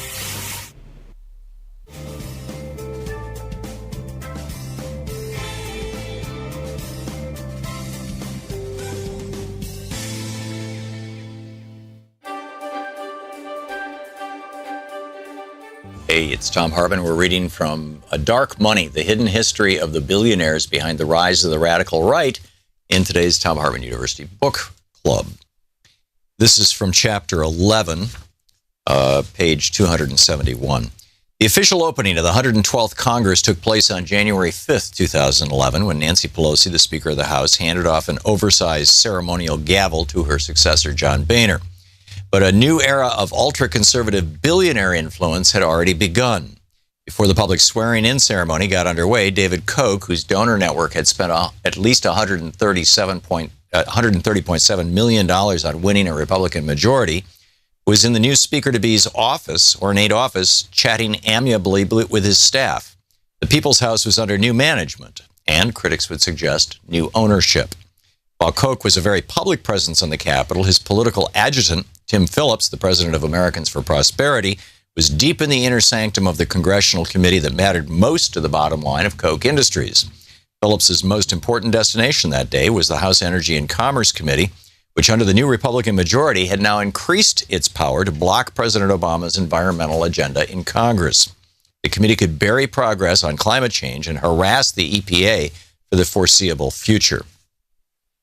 And then just jumping through a little anecdote about Lee Fong and David Koch, they continue. In Plutocrats, the rise of the new global super rich and the fall of everyone else, journalist Krista Freeland describes how those with massive financial resources almost universally use them to secure politics and policies beneficial to their interests, often at the expense of the less well-off. In the United States, a number of studies have shown that in recent years, this tendency has distorted politics in very specific ways. In a study he conducted for the nonpartisan Sunlight Foundation, the political scientist Lee Drutman found that increasingly concentrated wealth in America resulted in more polarization and extremism, especially on the right. Very rich benefactors in the Republican Party were far more opposed to taxes and regulations than the rest of the country. He discovered the more Republicans depend upon 1% of the 1% donors, the more conservative they tend to be. The 112th Congress soon unfolded as a case study of what David Frum, an advisor to the former President George W. Bush, described as the growing and, in his view, destructive influence of the Republican Party's radical rich. The radicalization of the party's donor base, he observed, has propelled the party to advocate policies that were more extreme than anything since Barry Goldwater and his 1964 presidential campaign. It also led Republicans in Congress to try tactics they would never have dared use before, end quote. Hard data supported this. Harvard's Theta Scott poll found that the House took the biggest leap to the far right since political scientists began recording quantitative measurements of legislators' positions. There was no better example than the Koch's newly won influence over the House Energy and Commerce Committee. In the previous Congress, the panel had been chaired by Henry Waxman, the liberal Democrat from California, who had quarterbacked the House's successful passage of the cap and trade bill, only to see it die in the Senate. Now the new Republican leadership stocked the committee with oil industry advocates, many of whom owed huge campaign debts to the Kochs. Koch Industries PAC was the single largest oil and gas industry donor to members of the panel, outspending even ExxonMobil. It had donated to 22 of the committee's 31 Republican members and 5 of its Democratic members, too. In addition, 5 out of the 6 Republican freshmen on the committee had received outside support from Americans for Prosperity. Meanwhile, many of the new committee members had signed an unusual pledge swearing fealty to the Koch's agenda. They promised to vote against any kind of carbon tax unless it was offset by comparable spending cuts, an unlikely scenario. The no climate tax pledge was invented by Americans for Prosperity in 2008, when the Supreme Court cleared the way for the EPA to regulate greenhouse gases as it does other pollutants.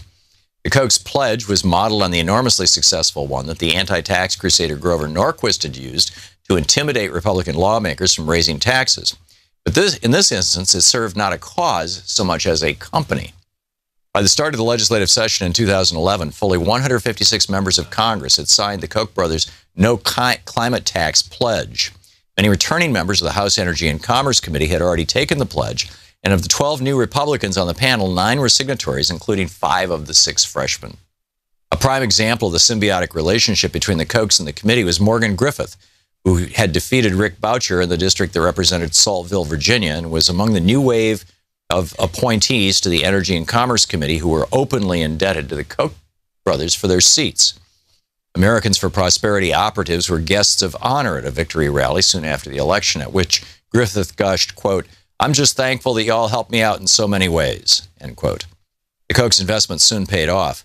Once in office, Griffith became an outspoken skeptic of mainstream climate science, drawing national ridicule for lecturing scientific experts as they testified before Congress that they needed to consider the possibility that Mesopotamia and the Vikings owed their success to global warming, and the melting ice caps on Mars showed that humans were not its cause on Earth. Congressman Griffith became a lead player in the House Republicans' war on the EPA, demanding that the agency be reined in. Within a month after he took office, he and other House Republicans gutted the EPA budget by a punishing 27%. Dark Money, The Hidden History of the Billionaires Behind the Rise of the Radical Right by Jane Mayer.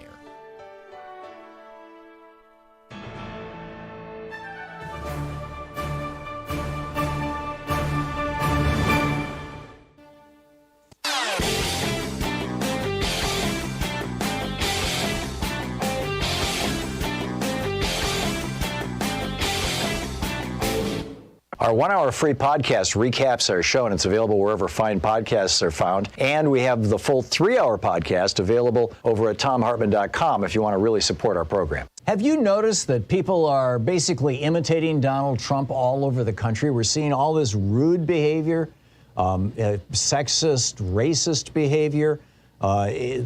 People getting arrested at airport gates, airplanes being turned around because people are fighting with flight attendants, disorderly, rude, unhinged conduct. I mean, it's just gone nuts.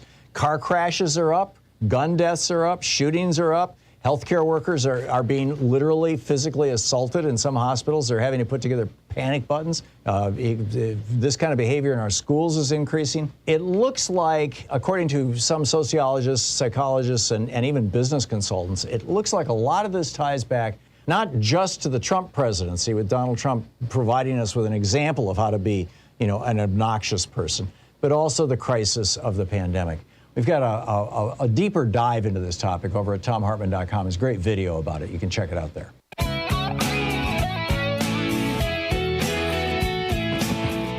And welcome back. So we talked about, the spike in violence in America. I do want to get into this geeky science real quickly, and then I'll pick up your phone calls. Geeky science alert. India's heat wave. India is going through a massive heat wave right now. They are experiencing what we experienced here in Oregon last summer in, I think it was in June, wasn't it? That we had 116-degree weather for 3 days in a row. This is mind-boggling. Over 1 billion people in India and Pakistan now have been experiencing continuous heat of over 104 degrees. In Delhi, the world's second largest city, it's been 3 back-to-back days of 110-degree Fahrenheit heat. And in India, only the richest people have air conditioning. I mean, this is doing serious damage to this country and to their crops. Now, India produces wheat, chapatis, right? And there's a lot of Indian food that has wheat in it. And the wheat crop is starting to fail. So far, the estimate is that between 10 and 15%, I'm quoting from a piece by Robinson Meyer in theatlantic.com, by the way, between 10 and 15% of the Indian wheat crop is gone down in flames. The Ukrainian wheat crop is in crisis because it's hard to, plant and harvest wheat when you're having a war going on around you. India has now 5 straight years of record wheat crops. This year looks like it's going to really blow that up. The farmers are saying that 10 to 15% of their crop has died, this according to the United Nations. So this is another example of, the terror that is being inflicted on the world by global warming, by basically fossil fuel companies who knew back in the 70s and 80s that their product was going to produce this consequence, But their CEOs at that time thought, we'll be dead by then. Let's just take all the money we can and lie to the people, which is exactly what they did for 40, 50 years. And to a large extent, they're continuing to do so. Speaking of fossil fuels, the wheat crisis is now being exacerbated. It's getting worse because of the fertilizer crisis. Turns out much of the fertilizer used in the world is made from fossil fuels. Seriously, they make fertilizer out of particularly natural gas. And fertilizer prices are at a record high right now. They're up 30% since January.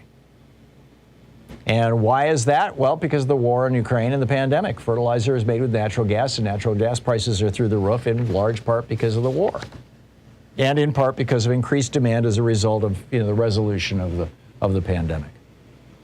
So just to lay all that stuff out for you, this is some pretty amazing stuff. A couple of other just quick points that I wanted to make.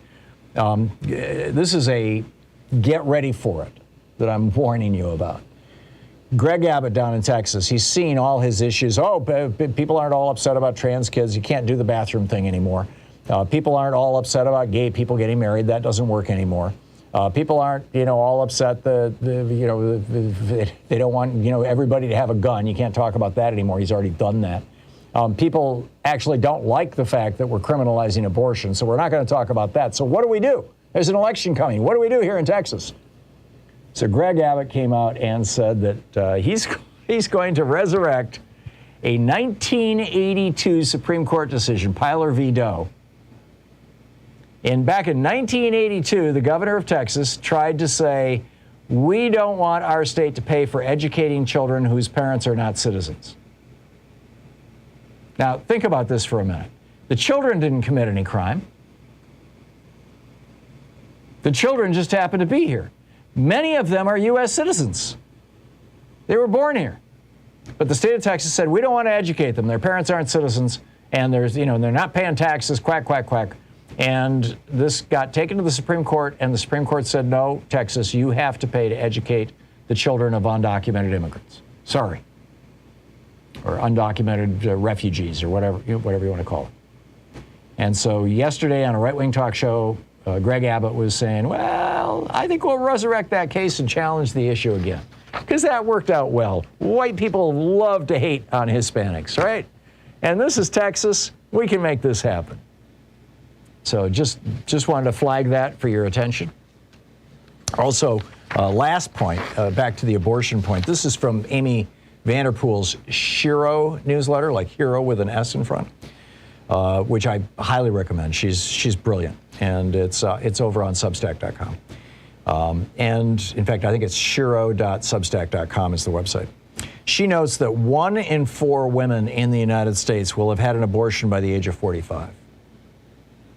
73% of American voters do not want Roe v. Wade overturned. The Pew Research Center looked at this situation and said, who's what religion? Well, 25.4% of Americans are evangelical Protestants, 20% are Catholic, 20.8% are Catholic, 14.7% are mainline Protestant, which is interesting. Mainline Protestant has just collapsed. But that 25% evangelical Protestant, that, Amy notes, the evangelical number happens to closely match the percentage of those who would like to overturn Roe. Keep in mind, this was an issue that Jerry Falwell worked out with Ronald Reagan in 1980. Jerry Falwell, the leader at that time of that evangelical Protestant movement. The Guttmacher Institute says that white women made up the majority of women having abortions in 2014, the last year we have numbers for, in terms of race. Religious women made up the majority in terms of faith. White women accounted for 39% of abortion procedures that year, blacks 28%, Hispanics 25%. And of the total number of women having abortions in 2014, 24% were Catholic, 17% identified as mainline Protestant, 13% were evangelicals. So we'll see where all this goes, right? There's a lot to talk about. Chuck in Arizona, Tucson, Arizona, in fact. Hey, Chuck, what's on your mind today? Hey. Oh, well, first I wanted the term I like to use is Christo-fascist, but that's, That's a good one. That earlier call. Anyway, I want to speak of personal experience that I had, my partner in 1986 had an ectopic pregnancy. And had she not had the procedure, which is an abortion, she would have died. She since has passed, but, she's 25 years later. And it seems to me that what has literally been created by the Alioto decision, which is literally his decision, is an actual constitutional crisis, because doctors must swear the Hippocratic Oath and through state licensing. And now, if they know a woman comes in and needs because she has an ectopic pregnancy, and in order to save her life, she needs an abortion, what is that doctor supposed to do? Well, we had a woman who called the program yesterday and said just a few years ago she had a pregnancy where the baby died in the womb and had to be removed. This was, multiple months into it, and she was starting to hemorrhage. I mean, this will kill you, right? It can kill a woman. She went to her local hospital. It was a Catholic hospital, and they refused to do the procedure. And so she had to get her husband to transport her, or an emergency. Maybe she can call and tell the story again. But anyhow, she got transported to another hospital where they removed this dead tissue from her and saved her life. But she was bleeding all over the place. I mean, she was on the verge of dying. So I don't think that religion should be involved in any of these medical decisions, Chuck. And right, well, that's exactly what I'm saying. You have to be licensed through the state as a doctor, and part of that is to do no harm. And if you know that a procedure, a simple procedure that's been done a million times, is safe, will save this woman's life, yet you can't do it, haven't you just violated your Hippocratic Oath? It would certainly seem that way to me. It absolutely certainly seems that way to me. Thank you very much, Chuck, for the call. Norma in Montgomery, Alabama. Hey, Norma, what's up? Hi, Tom. Here in Alabama, we have our primary on May the 24th.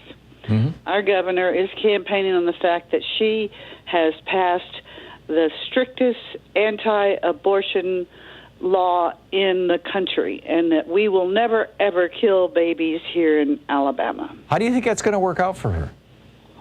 I don't know, because she's up against a guy that nobody else wants. And then, we have our Senate race, and Mel Brooks' ad just went on during the news break. And it's just, it's insanity here.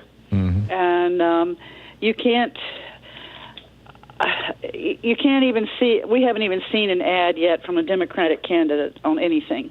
Wow. And I was out yesterday, and I was talking to women, and one of them said, well, we've been told that we're going to have a rider from our insurance company to cover prenatal care, delivery, or surgery for any girl between the age of 10 and 18. Wow.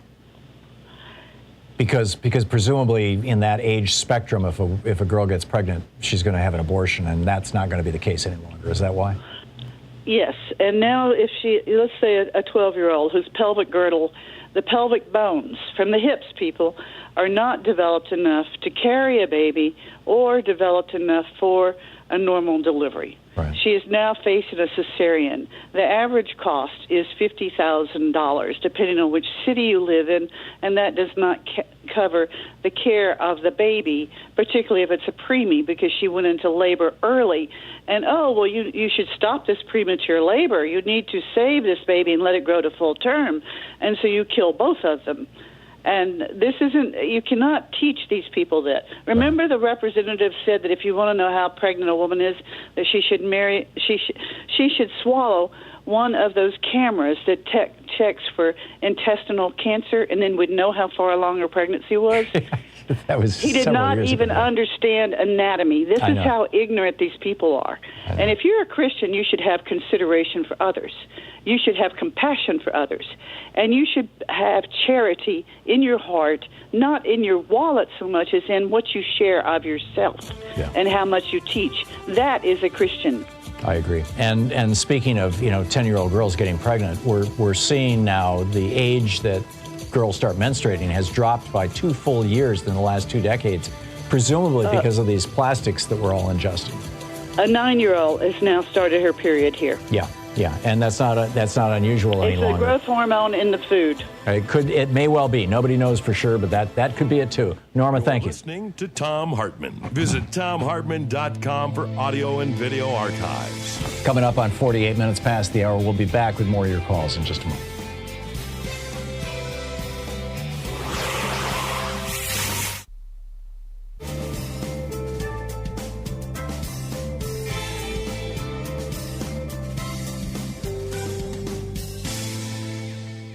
And welcome back. Robert in Detroit, Michigan. Hey, Robert, what's on your mind today? Hi, how are you? I'm a little, I kind of disagree with you about the whole slippery slope thing. I think this is going to be much bigger than abortion, and primarily privacy, and it goes into other issues like end of life when people are at the hospital and, they don't know if their loved one is brain dead or not, and they have to get off the machine, and doctors and families have these horrible decisions to make, and you don't know if a prosecutor is breathing down your neck. I agree. But what I wanted to say is, I agree. I think this is going to go way beyond abortion. I think that you're also going to see the same logic that Alito employed in this decision used to strike down gay marriage, interracial marriage. Absolutely. This whole spectrum of rights that we have, that the Supreme Court has discovered in the Bill of Rights. I'm with you. Absolutely. Well, the reason why I'm calling is everybody seems to be shocked that the Republicans are responding by saying, oh, my God, this was leaked. Why was this leaked? We need to find this person. And you're thinking, that's their reaction? Right. That's it doesn't seem to make any sense unless you're thinking maybe there's a deluge of other opinions that will be coming out that they don't want us to know about. And I think this person was a hero because I don't understand why there's no transparency. Why can't we know what they're thinking? Well, there's no law against leaking the Supreme Court documents. I mean, it's a violation of a norm, of a standard, a societal standard, but there's no law against it. I just heard that they have a marshal going after the person, and that I read that today. But my curiosity is, why aren't we asking what other things are coming down? Because obviously these people have their ideology, and it's going to be reflected in every single opinion that comes out of that court. Yeah. And that's all I wanted to say. What else is coming? I think you're absolutely right. I think you said it well. Thank you, Robert. Ari in Eureka, California. Hey, Ari, what's on your mind today? Hey, Tom. I'd like to speak to the women of America, because half of us are about to become slaves of their state government. So there's before that actually happens, there are a lot of things that we need to do besides, register for voting and all that stuff. We need to do. We need to start funding organizations that are going to help rescue these women. Yep. There's one I'm looking at right now called Bridget Alliance, which their whole thing they do is they provide travel funds and support to women who have to travel to get their health care. Yeah, Planned Parenthood is helping out in that way, too, down in Texas. Right. If you can get morning after pills, get them now before you can't. If you know you don't want kids, get your tubes tied now while you still can. And stop having sex. Yes, go on strike Just like stop. the Greek women did. Yeah. Yeah. Because why would you risk it? Why would you risk death for a Saturday night of fun? Yeah. Why would you do that? Well, I think this is going to have a cooling effect, shall we say, on sexual activity. Although, it's hard to say. I mean, when people are young and horny, this is why this is the instinct, right? We're wired to perpetuate the species. This is why just say no doesn't work. Yeah, exactly. We're wired to perpetuate the species, and that's why we have to be able to accommodate what happens when our wiring takes over our rationality. So, Ari, thank you. Very well said, and I'm sure a lot of women in America heard your message. Thank you. We'll be right back. It's 51 minutes past the hour here on the Thom Hartmann Program. Speaking the truths, the right-wing nut jobs who'd rather you didn't know. We'll be right back.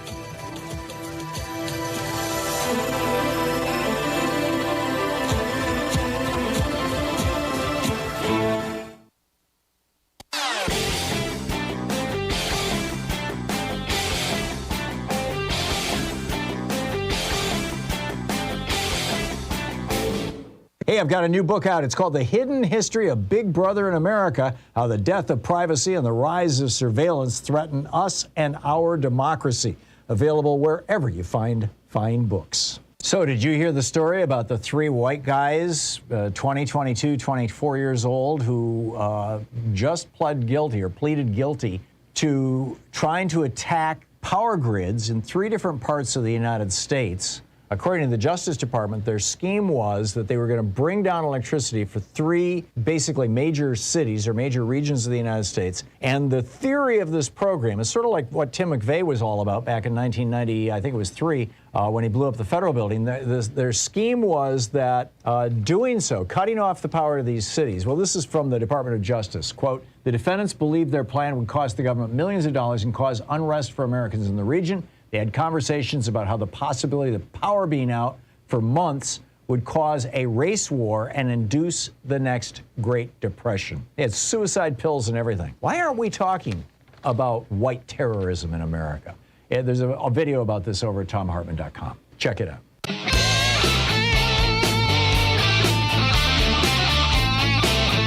And welcome back. Karen in St. Charles, Missouri. Hey, Karen, what's on your mind today? Hi, Tom. Love your show. Thank you. I just want to remind your listeners that anytime you're dealing with Republicans and their causes, you have to follow the money. And when it comes to abortion, the adoption industry in the United States is huge. Lots of money is made. They're connected to these crisis pregnancy centers that are connected to fundamentalist churches, that are connected to counselors hired within those churches, that are connected to lawyers that donate to that cause. And if we could get a handle on the cost of adoption in the United States, they'd quit funding pro-life programs. That's interesting. I think a lot of money is made through these adoptions. And you hear numbers like, for example, if you doubt that, look at a public adoption, a government adoption. It usually runs between $5,000 and $10,000. Private adoptions, they claim, cost around $30 to $40, but I believe it's even more than that. By the time you add in travel costs and you add in a lot of, incidentals, there's a lot of people with their hand in that pot. Sure. And we need to take a serious look at that, because that's where you have to follow the money with the Republicans, and that's where the money's at. I think you're absolutely right, Karen. I pointed out yesterday that down in Florida, Ron DeSantis privatized the foster care industry. And so now you've got people making money on foster care, and my recollection is it was, 18,000 or 28,000 kids in the system down there? Every single one of them is now a dollar bill for somebody. And as a result, we're getting all these reports of children who've been abused, who've been molested, who've been, pimped out. Right. I mean, just terrible stuff going on. Let me give you an example in St. Charles. We have a community resource board in St. Charles, and they take federal funds, state funds, and they distribute it to these organizations. These organizations are your abstinence-only groups that are coming into the high schools and speaking in the high schools, who are procuring. They're also connected with the crisis pregnancy centers. They're even connected with huge adoption international agencies. They've had their international source for infants cut off in this country. Russia is no longer supplying babies. China is no longer supplying babies. Even the Ukraine. I just read recently that they're not. Right. And the birth rate is way down in the United States, and there are, thank God, for places like Planned Parenthood. And, where are they going to make money? Yeah. And there are a lot of churches and religious organizations involved in this. Yeah. So it's basically an industry. You've got the foster care industry, you've got the adoption industry, and these are industries that benefit from abortion being illegal. And and they're receiving federal funds for their churches and state funds for their churches and organizations that, they're claiming to be nonprofit, but they're connected to a lot of different groups that are making money and then donating back to them. It's a mess. Yeah, it sounds like it. Karen, thanks for the report from St. Charles, Missouri. Amazing stuff. Yeah, thank you very much. Have a great afternoon. We'll be back On the other side of this break, a lot to talk about. Will Westlake and Maggie Carter are going to be with us, two of the organizers for Starbucks. I think you'll find the conversation fascinating. And is Putin at peak desperation? Are we looking at World War III? We'll pick that up on the other side of the break, too. You're listening to Thom Hartmann.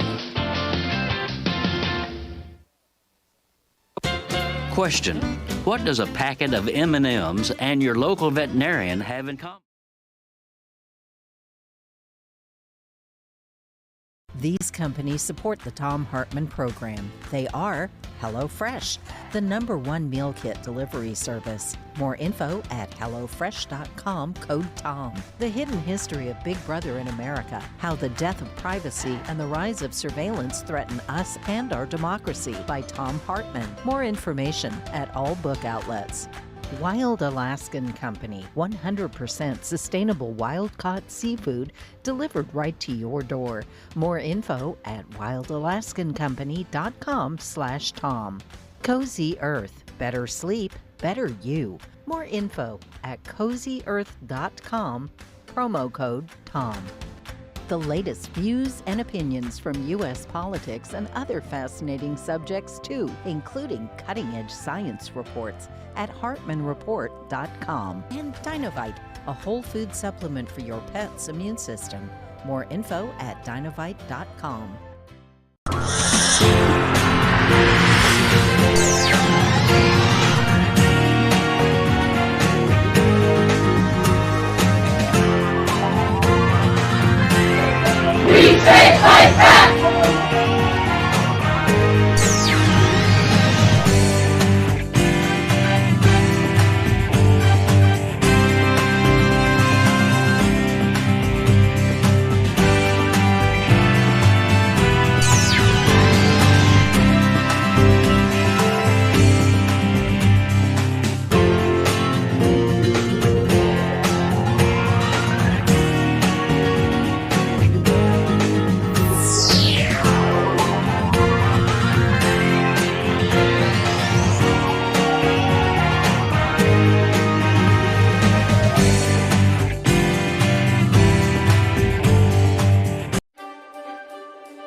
It's the Thom Hartmann University Book Club. Today we're reading from The Meat Racket, The Secret Takeover of America's Food Business by Christopher Leonard.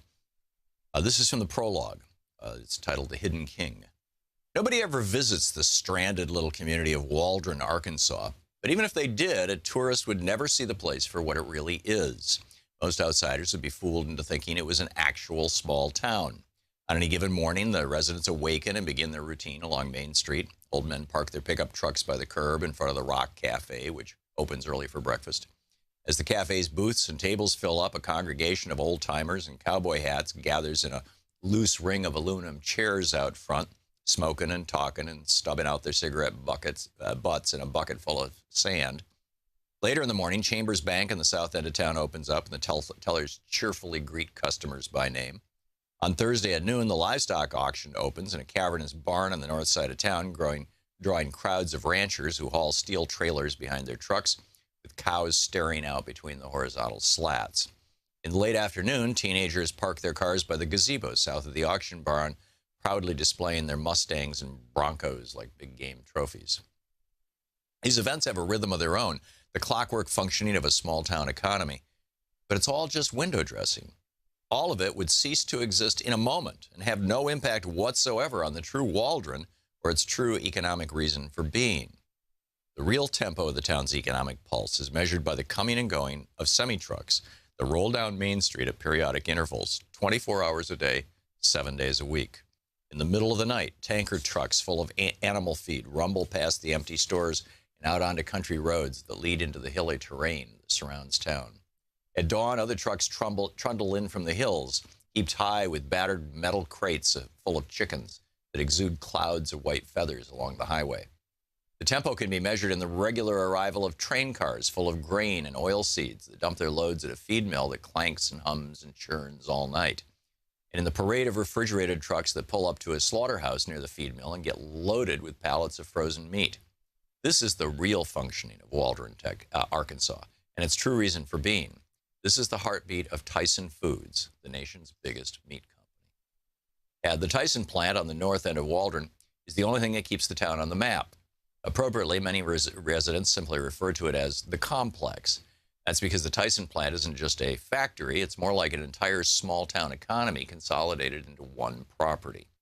The complex contains its own feed mill and hatchery, its own trucking line and slaughterhouse that covers several acres of land and processes about 1 million dead chickens a week.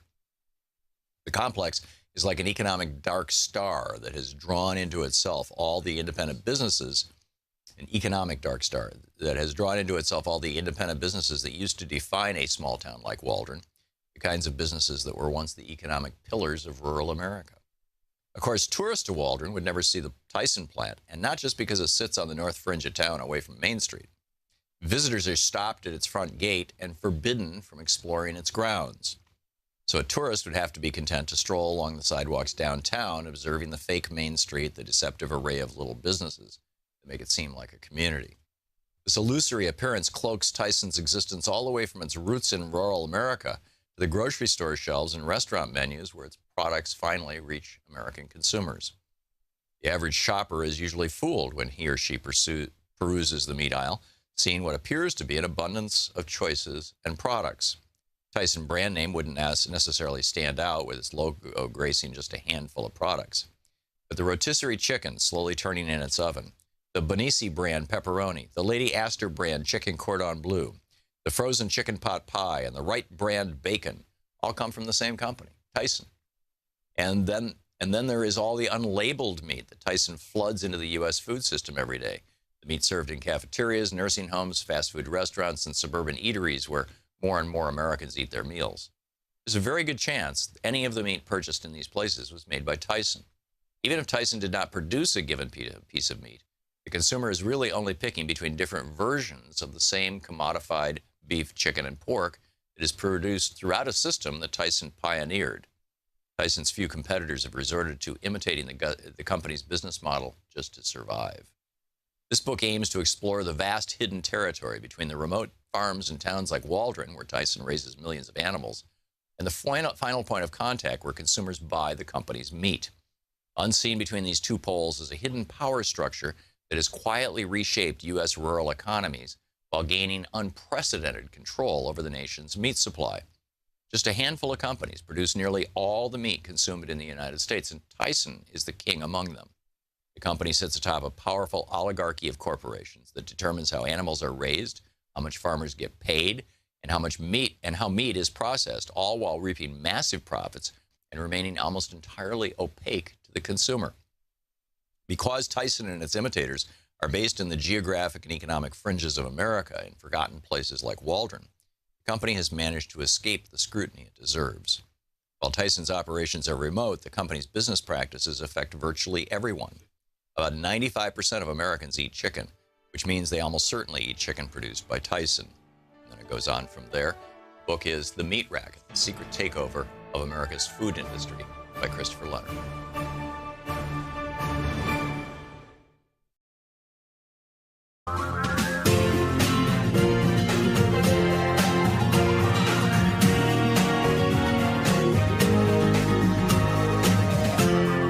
This is the Thom Hartmann Program.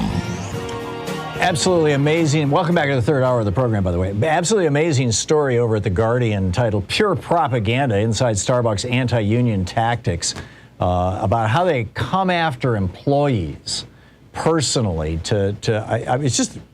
this is shocking stuff. On the line with us are Will Westlake, a barista and member of the National Organizing Committee of Starbucks Workers United in Buffalo, New York, and Maggie Carter, a barista and organizer in Knoxville, Tennessee. SBWorkersUnited.org is the website for the Starbucks Workers United, and SB Workers United is the Twitter handle, at SB Workers United. And Will and Maggie, welcome to both of you to the program. Let me start with Maggie. What's going on in Tennessee? How is the organizing going on there, and what kind of pushback are you getting from the company? Of course. Well, thank you so much for having us here today. The pushback from the company here in Knoxville has been absolutely overwhelming. They essentially have just really thrived off of division in the store, in my opinion. They've told people they're not going to be able to transfer, they're going to lose benefits that they love, and just things that are not characteristic of what union representation looks like. And it's just really unfortunate that this is the stance that they've taken against partners. Yeah, it's a major business now, union busting, and preventing unions, and it's just mind-boggling. Will Westlake, a barista and member of the National Organizing Committee of Starbucks Workers in Buffalo, New York. What's Buffalo? Were you the first? Am I remembering correctly that Buffalo was the first Starbucks to unionize in the United States?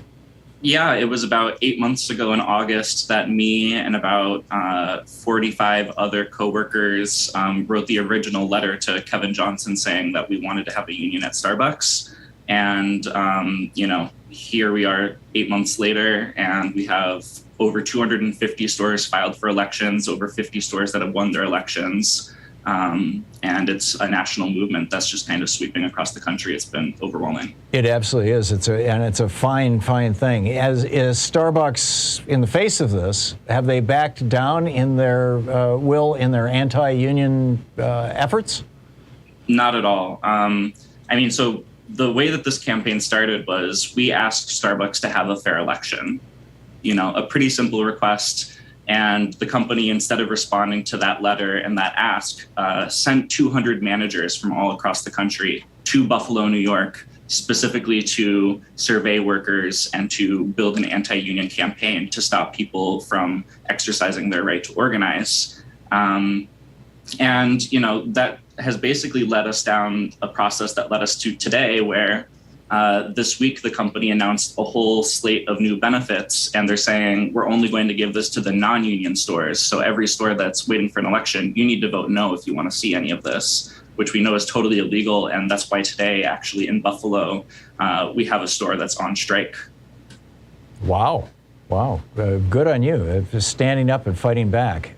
Maggie Carter, in Knoxville, what are those tactics that the company is using against you? And have you successfully unionized any stores in Tennessee? Yes, actually, we were the first store to file back in December in the South, and we actually were the first store in the South to win back on March 29th, and we were certified as of April 4th. So we did win, and some of the tactics that we saw were really, the use of captive audience meetings. And unfortunately, our captive audience meeting also gave COVID to multiple partners in our store because one of the management members who attended both of those meetings tested positive the next day. Oh, no. So our store had to be shut down for 5 days as a result of that.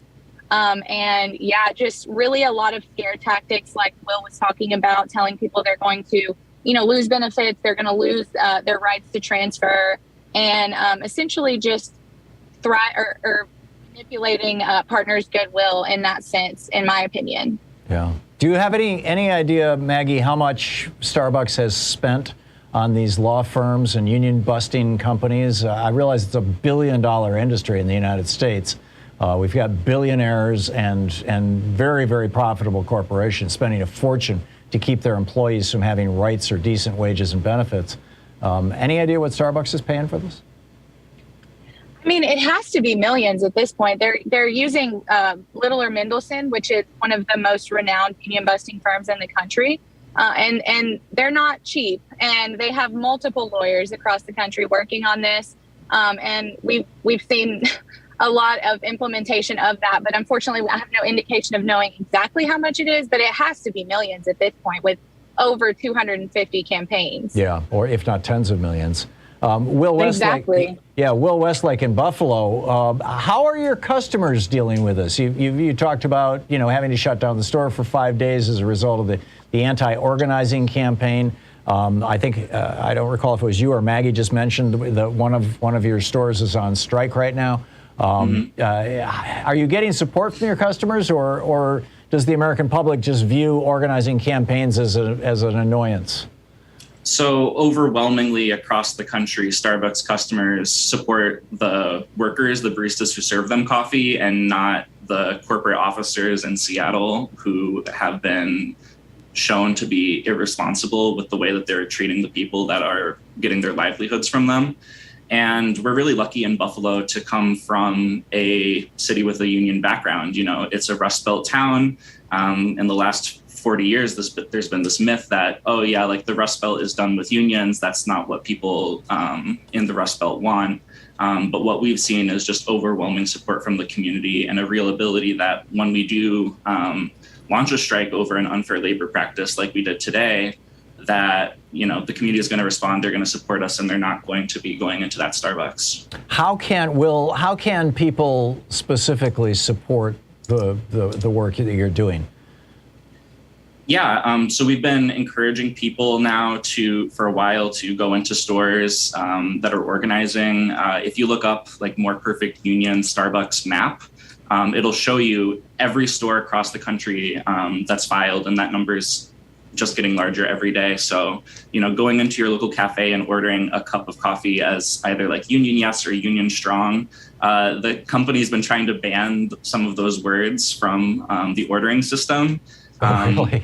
But at the end of the day, like when you're in a situation like I've been in, or like Maggie's been in, where the manager and the district manager are pulling people off of the floor into the back to just try to isolate them and make them fear for their jobs and for their livelihoods, actually having like little tickets print out that are saying like, you know, keep going, or like we support you, or Union Strong, whatever it is, does a lot to remind us that the world's a lot bigger than just the two managers in the back room. I confess, Will, I am not a regular Starbucks customer.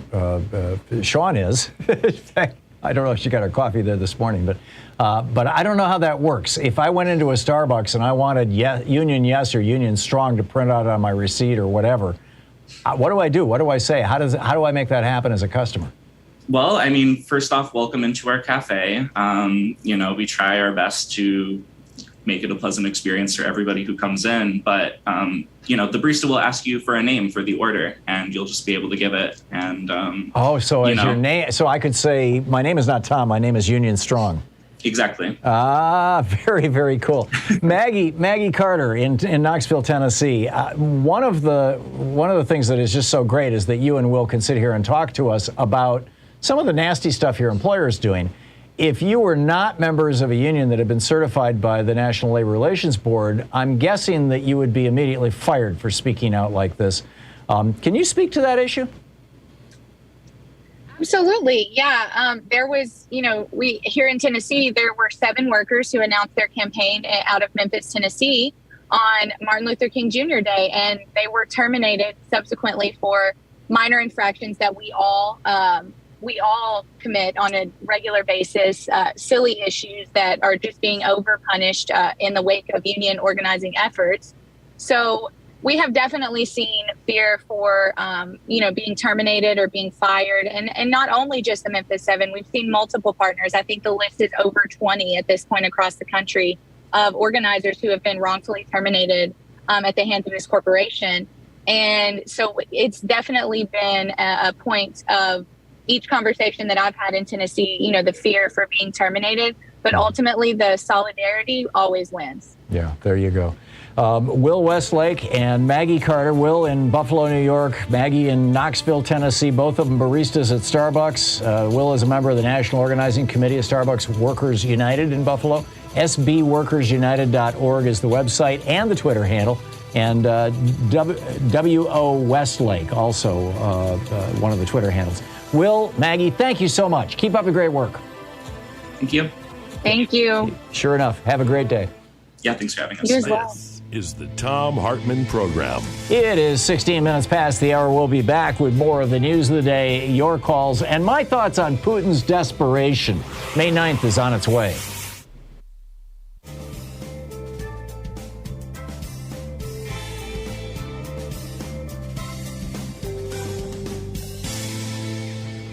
And welcome back. Kathy in Madison, Wisconsin. Hey, Kathy, what's on your mind today?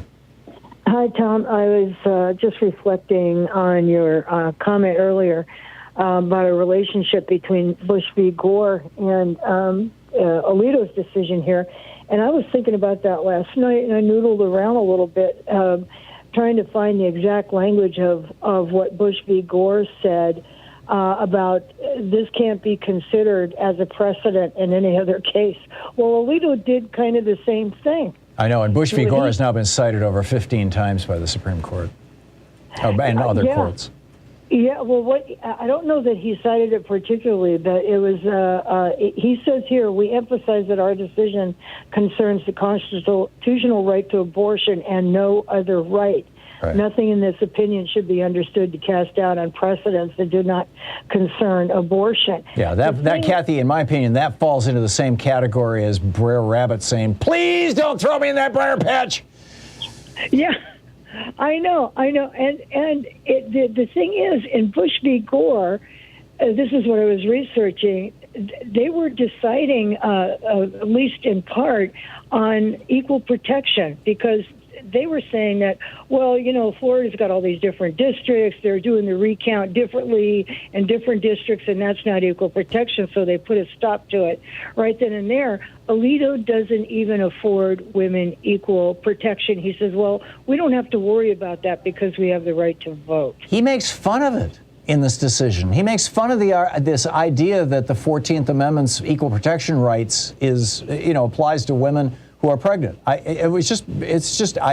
finally read the decision yesterday afternoon before I wrote my piece today, and because I was thinking, I'll quote from some pieces. I found one quote in particular that I thought which I included in my op-ed today, where he said, it is the belief, the fervent belief or sincerely held belief of people that abortion is murder. And I'm like, yeah, right, it's a belief. That means it's a religion. That's the definition of religion. It's belief.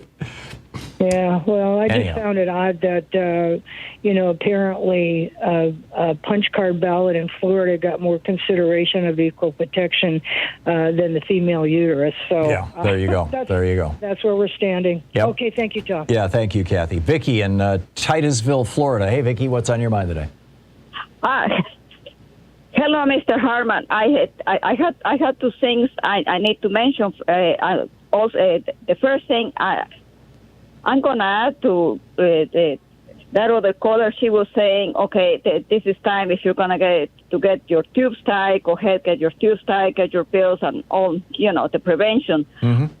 I want to add also watch your digital footprint because if they're going to start tracking, what are you doing on the way? Based on what you're Googling, they might be able to figure out that you've become pregnant. Exactly. I mean, basically, I guess get a good VPN. Also, yep. Also with cell phones, it's necessary to turn off the apps that keep track of your location or turn off the phone if you're going to get an abortion.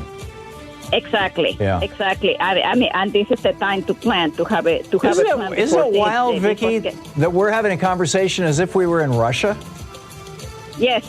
I mean, It's just bizarre. Vicki, thank you so much for that. It's great to hear from you and great suggestions from Titusville, Florida. Thank you. We'll be right back. It's 20 minutes past the hour.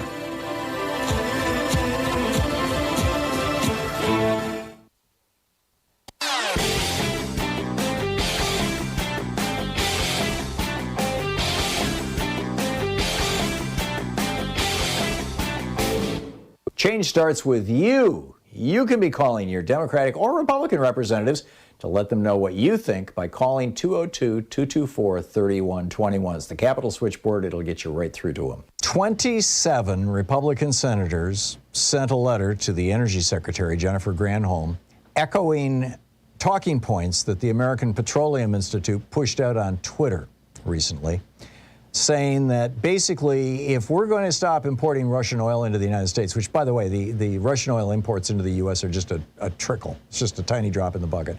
If we're going to stop doing that, we need to, and these are some quotes from the API Twitter, we need to unleash America's energy. We need to release permits for energy development on federal lands. We need to issue offshore leasing plans for the next 5 years. We need to accelerate energy permitting infrastructure. We need to reduce regulatory and legal uncertainty. Right. It's a scam. And these 27 Republican senators are owned by the big fossil fuel companies because the Supreme Court allowed it with their Citizens United decision. We have to do something about this. There's a whole video rant about it over at thomhartmann.com. Check it out. 22 minutes past the hour. So is Putin at peak desperation? This is a fascinating op-ed over at Daily Beast, asking that question, asserting actually, U.S. officials warn of new nightmare as Putin hits peak desperation is the headline. And this is day 70 of Putin's war against Ukraine. He still is calling it a special military operation. But the 9th, which is what, next Tuesday, I think? Monday? Next Monday. Thank you, Sean. Next Monday is the big celebration in Russia. They've got their military out there rehearsing, and it's the anniversary of their victory in World War II. We don't so much celebrate V-Day, VJ Day, VE Day, but for the Russians, it was a little more personal. They lost tens of millions of people in World War II. And it's been a big celebration ever since. And so Putin is continuing that tradition, a big military parade. It's stuff that Donald Trump loves. We want tanks on Pennsylvania Avenue. Well, Putin's going to do that. And the question is, or the fear, the concern, is that he's going to use that May 9th date, particularly given the reports that he's going in for cancer surgery the day after. And these are unconfirmed right now, but there's a lot of whispering about this. But there are concerns that he's going to use that May 9th date to announce some huge new offensive in Ukraine. Whether it's, using a tactical nuke to take out Kyiv, or whether it's, well, who knows? Who knows? But he, as one of the senior U.S. officials from, the military, our military, who was quoted in this story anonymously, he said he needs a victory to survive. One senior administration official told the Daily Beast, quote, "A repeat of the Soviet loss to Afghanistan is literally an existential threat to a regime that is built on the idea that a strongman leader can revive the glory of the Russian Empire." There's also a concern that they have about 500 Ukrainian prisoners of war that apparently have been brought to Moscow, that they think they are going to be paraded to show how tough the Russian military is. And Putin is also reportedly considering holding sham trials of these Ukrainian soldiers in Moscow, imitating the Nuremberg trials, because, of course, people are accusing him of being a war criminal, so he's going to try to accuse them of being war criminals. So, there's nothing we can do about this, but I like to let you know about things before they happen when I can see them coming. I'm not always right, but I think that this is going to be, this next week is going to be a critical time with regard to war and peace in the world. Keep your eyes open and stay alert. Charles in Miami. Hey, Charles, what's on your mind today? Hey, how you doing, Tom? Good. I got different topics. You messing up with the Putin thing, because I was just thinking, well, what if America did something to escalate the war, which could put pressure on him right before he put enough pressure on him that he would be scared to go into surgery? I mean, put more pressure on him that way. Well, I think also, probably the U.S. weapons are arriving right about now, Okay. And I think also one thing that we need to worry about, though, that we haven't considered, I don't know if you've considered it, but what if Russia was to involve North Korea? Because I think that the Russians and the Chinese have supplied North Korea with all the intelligence and ammunition to build these weapons of mass destruction. And what if we was to also sneak something into Ukraine that would threaten Russia right at the door like the Cuban Missile Crisis? But let me get off of that. Right now, but the reality, Charles, is that we are escalating. I mean, when Lloyd Austin said we're going to weaken Russia, that was a massive escalation.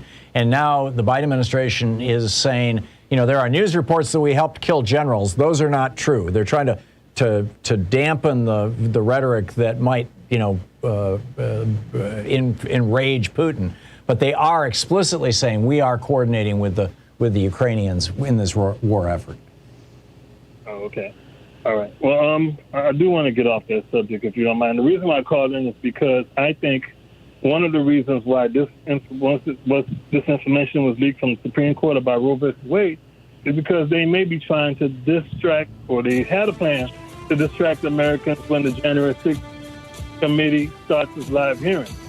I doubt it. I doubt it. I think it's more likely that that Alito himself was the leaker or somebody close to him, because they've got a couple of wavering votes and he's trying to cement them in.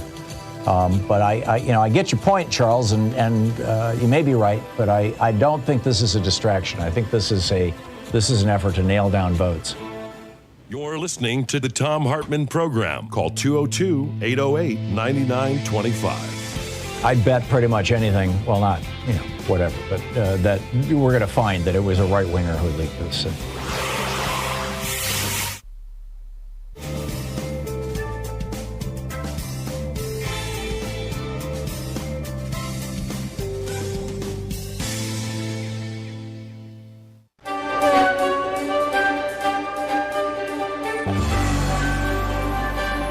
Our book today in the Thom Hartmann Book Club is Richard Wolff's Understanding Socialism. This is from the introduction. Socialism is a kind of yearning for a better life than what capitalism permits for most people.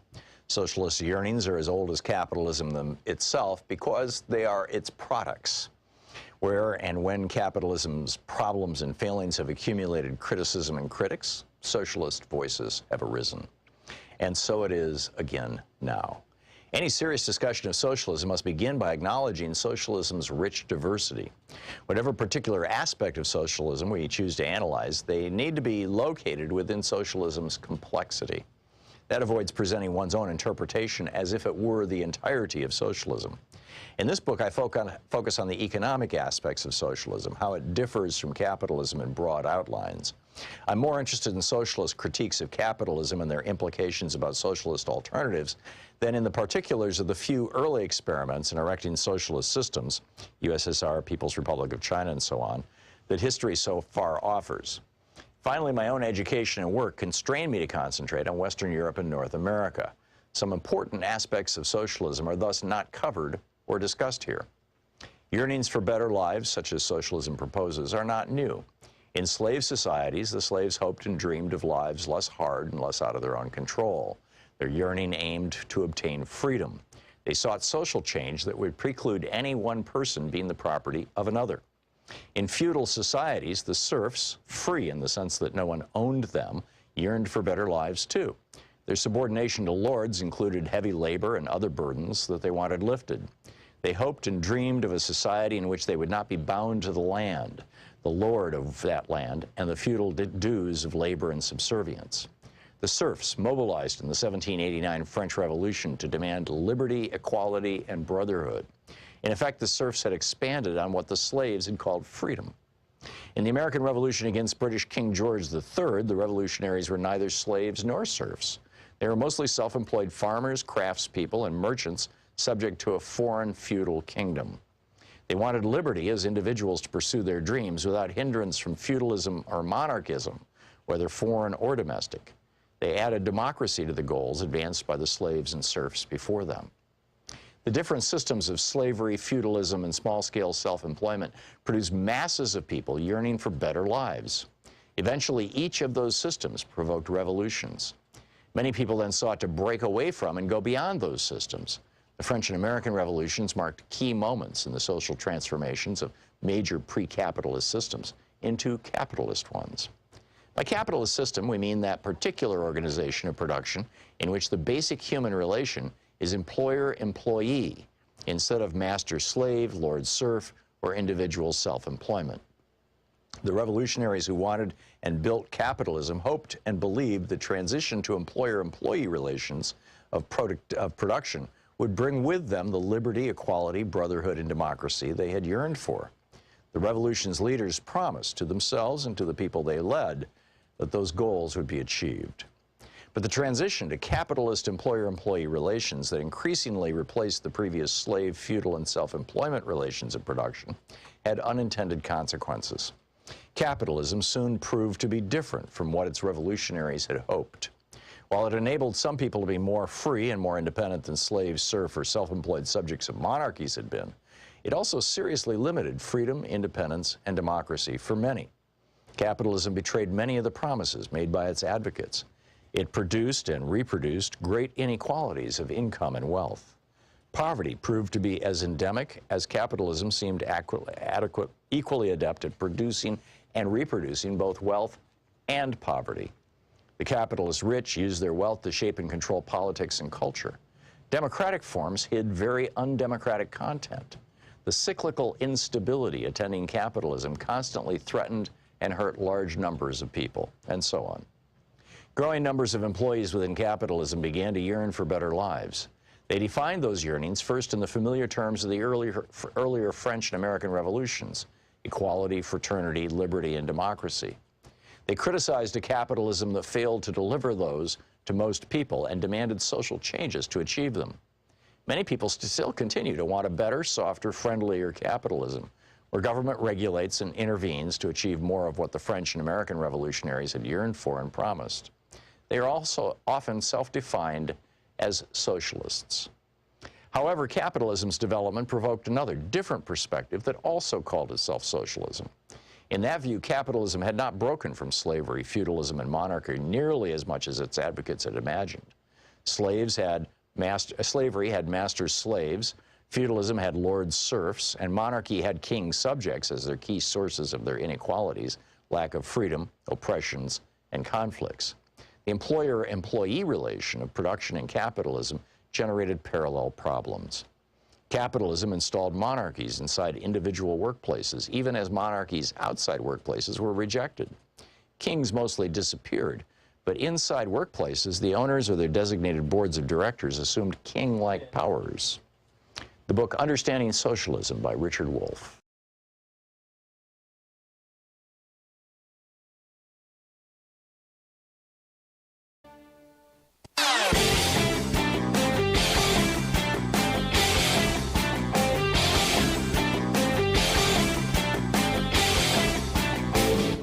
Hey, thanks so much for sharing our program and for reaching out to our stations and sponsors and letting them know that you're listening. It really means a lot to us. So how do you know which party has the most crooks in it?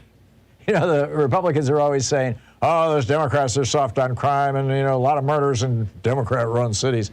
Well, for the record, first off, red states and red counties have a higher per capita murder rates than do blue states and blue counties. This is just a fact. But secondly, let's look at some of the administrations.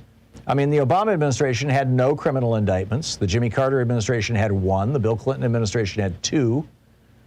But what about the Republican administrations? It was 16 for George W. Bush. It was 26 criminal indictments for Ronald Reagan. Richard Nixon's administration had 76 criminal indictments. And of course, the full-time professional rapist and grifter, Donald Trump, he had 215 criminal indictments. So who's really soft on crime? We got a video about it over at ThomHartmann.com. You can check it out.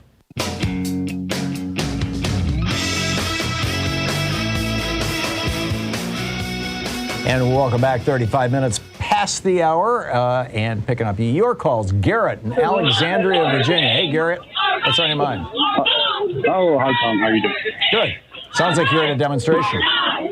I am standing in front of the Supreme Court right now, actually. And first and foremost, we need a lot more people out here. If you're able to make your way to the local courthouse, state courthouse, Supreme Court, anything, because we need a lot more feet on the street demonstrating for women's rights.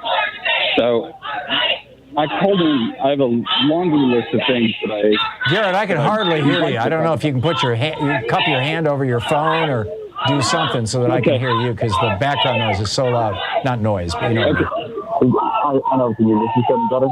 No, it's not better. I'm sorry. It's not better. Yeah. Well, let's try one more thing. That's a little better. Just you know, step back a little and talk. All right. So there's a laundry list of things that actually caused me to call in, but I'm not going to take up that much time. I'm going to wear my pediatrician hat right now, and just want to remind all of your listeners, if you are of age and you are considering contraception, start it now.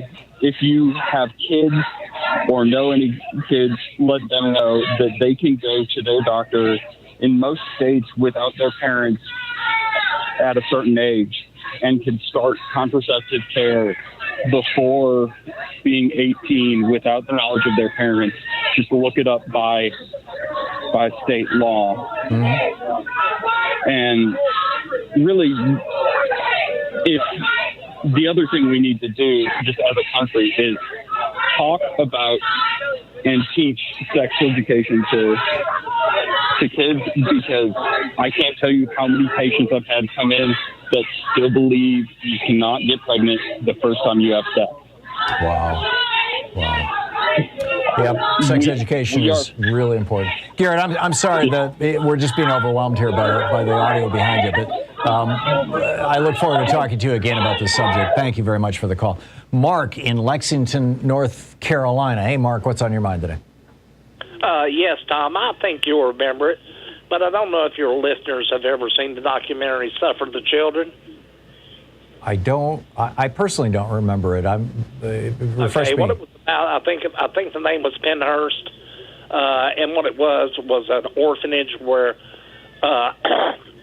people who had severely deformed children or severely mentally ill children put them off there. Right. And it was undercover for years, and I think ABC News broke the news story in the late 60s.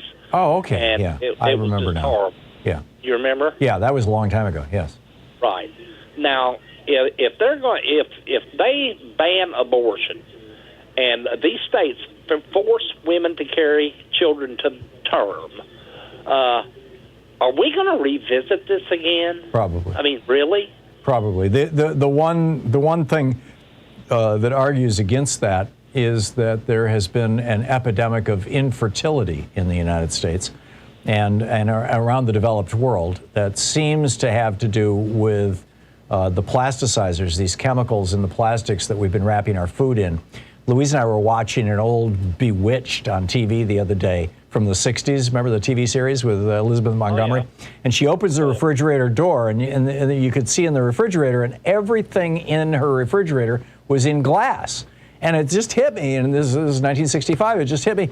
We never drank out of plastic. We never took food that was packaged in plastic. You know, I mean, everything was glass or metal or tin foil. And now you've got a whole generation that grew up with foods packaged in plastic that contain plasticizing chemicals that are estrogen mimickers that disrupt the hormones of people. And so there is an infertility crisis in this country. So it's possible that there's enough demand for children that it could be met by, or not that it could be met by, but you know that we won't have a situation quite as bad as we did before. But if so, that's cold comfort, number one. And number two, I'm skeptical that that's even, you know, I know that there are some anti-abortion people who are out there saying that, you know, yeah, there's such a demand for you know, adoptable kids. This will be just fine. I don't think it's going to be a solution. Well, one other thing I wanted to make really, really quick, because I know a couple that have a child that had he has a severe birth defect. Mm-hmm. And the doctors told them, I think it's Down syndrome. And the doctors informed them, do not have another child because the other child will also have severe Down syndrome. Right. And they were getting so much money from the state or government, they went ahead and had that other child. And with me and my wife, why did you decide to have another child when you knew it was going to have severe Down syndrome? Well, we wanted ours to have a brother or a sister. Yeah, and you know, this whole they're getting so much money, Mark. You know, this is starting to sound to me like a Ronald Reagan setup. You know, it's the welfare queen. She's just trying. Nice try, Mark. Nice try. Ginger in Seattle. Hey, Ginger, what's on your mind today? Well, not on the heels of that, I guess. I thought it was, but it wasn't. I wanted to share a really one of the most vivid memories of my childhood was when I was 10 years old in a little town outside of Dayton, Ohio called Fairborn, which is where Wright-Patterson Air Force Base is, etc. My grandmother, I would often stay with my grandmother during the day, and she was a truant officer. And I think in those days probably a social worker, but they didn't call it that then. And I went out with her a few times, and we visited this old house that was turned into an orphanage which I can still see in my memory right this minute. I can even see it in color because it terrified me. It was this giant, horrid place that had gazillion children in it. I don't remember hardly any blacks. It was mostly white kids. I would have remembered the blacks because I never saw black people, so it was always like I noticed them a lot because I never saw them. Anyway, mostly white kids, and I would ask my grandmother about why are they there, what's going on, and she would just tell me that they were bad kids. She wasn't going to tell me the real reason, but I had a feeling that wasn't true, and I couldn't figure out why they didn't have parents. And I remember coming home telling all my friends that we had to be really good because if we weren't, they've got places where they're going to put us because I didn't know any better. And I was really scared, and I got in trouble for telling my friends that later. Yeah. And my grandmother had to stop taking me around. That was one of my earliest memories of what happens to kids that if aren't if Alito pulls this off, if the Supreme Court pulls this off, and in particular, if Republicans take the House and Senate and the White House in the next 3 years and pass a nationwide ban on abortion, it's going to be real interesting to see if we see a return of the old orphanages, because they're typically just horror shows. But Ginger, thank you for sharing that story with us. It hopefully will give pause to some folks. Eric in Erie, Pennsylvania. Hey, Eric, what's on your mind? Hey, Tom, a couple of quick hits to maybe broaden the base of support, particularly with men who maybe historically haven't thought of themselves as having a dog in this fight. And first off, brava to Vicky in Florida, talking about the digital footprint. I would bet my remaining teeth that that's already going on. There are digital brokers who are focusing in on people who are in this information bubble so that they can be targeted. But 17%, I think, is the national average for income that men have to contribute over when they're not involved with the partner anymore, when it's not a single household. And there's going to be forced relationships and forced parenthood, and that's going to precipitate all the nightmares of bad domestic situations that we already have enough of and are trying to get rid of. So, compelling people into partnerships that weren't going to be successful, that's just going to make so much new trouble. It reminds me of the war on drugs, where you set out to solve one problem and create 10 new ones. Right. But my main idea was something along the lines of what we're seeing with climate disasters being more and more frequent, and the long and pre-existing insurance policies have to continually deal with that and pay out on that. There should be some bold insurance broker out there who's willing to underwrite something like a uterus liability insurance for women to be available to them, that should they find themselves in a compulsory situation, and parents could maybe buy it for their young daughters. And it could be funded through a vice tax. Americans are very comfortable with vice tax for those things which we approve of some individuals doing just so much, but we impose a tax on them because the larger net harms societally. Right. Cigarettes, alcohol, things like that. Well, we've got a small, about 25% of the population that is looking to compel all 100% of the population to participate in its vice of forcing people to live a life they don't want to live. So we could impose that tax on the churches and think tanks and other acts and organizations that push for this, and they can make sure that these kids are taken care of throughout their lives if they're going to force them to be creative. Amazing. Uterus insurance. Eric, whoever would have thought that it would come to this? And your point about, men suddenly sitting up and taking notice because, hey, you're going to have, 18 years of child support coming down the road, too. We'll be right back. You're listening to Thom Hartmann. Visit thomhartmann.com for audio and video archives. It's the place where we dare to ask, is Walmart a person? And dare to say, no, I don't think so. We'll be right back.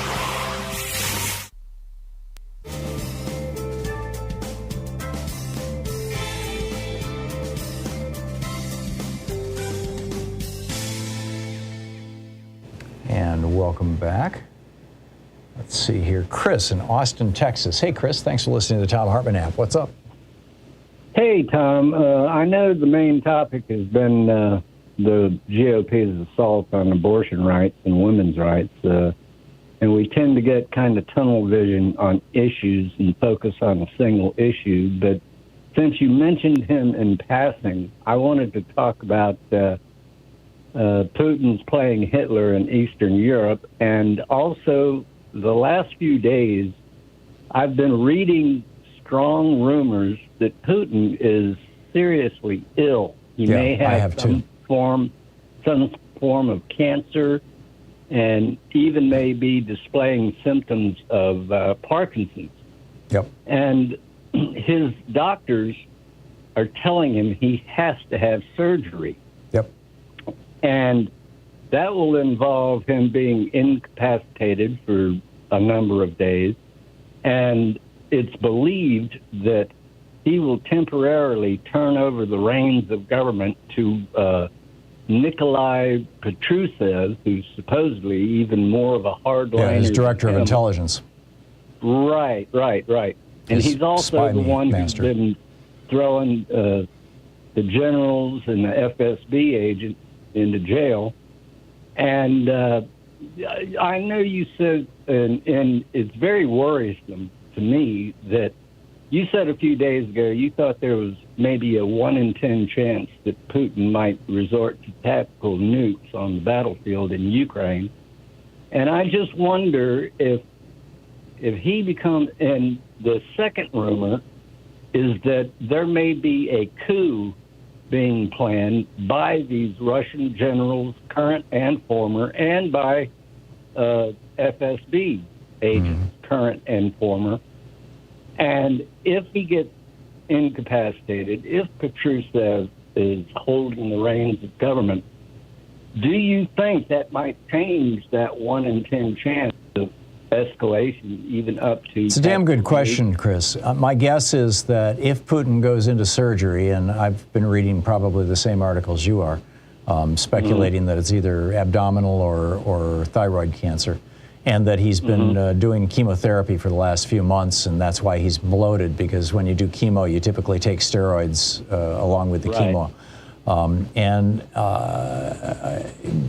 My guess is if he's going to go into surgery, he's going to make sure that somebody who is absolutely loyal to him has their hands on the reins of power.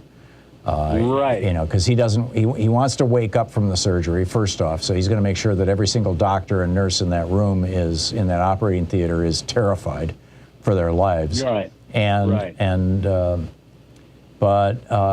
wonder, you know, to what extent he has been procrastinating, putting off his surgery. The other thing that concerns me on this, Chris, is the reports of Parkinson's. I have a friend who had Parkinson's, and she was experiencing hallucinations. I mean, that's one of the, it doesn't happen all the time. It happens in about a third to a half of cases where people actually are hearing things and seeing things that do not exist. I mean, serious hallucinations, not the LSD kind of hallucinations where the walls get a little wavy or something, but actual, you know, monsters talking to them and stuff. And if he's got Parkinson's, he should not be running a country. Or he should be under serious medical care. Maybe he is. Maybe that's what the steroids are all about. I just don't know. But I do think that this is a time of maximum danger this next week or two. Chris, thank you for the call.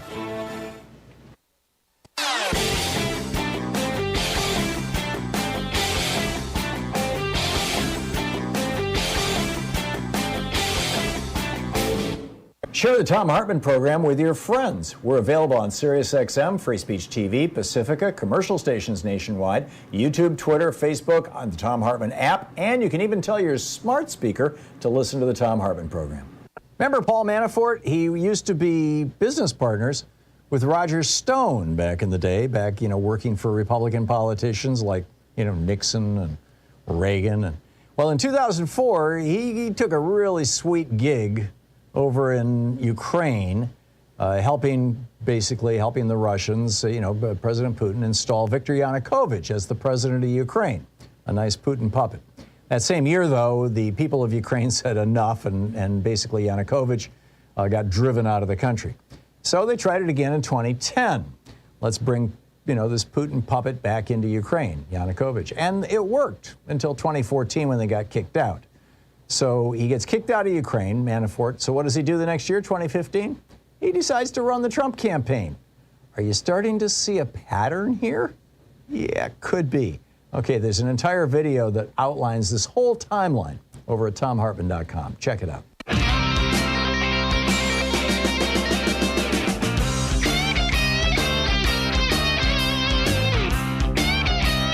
And welcome back. 52 minutes past the hour, picking up your phone calls here. And Lisa in Newark, Delaware. Hey, Lisa, what's on your mind today?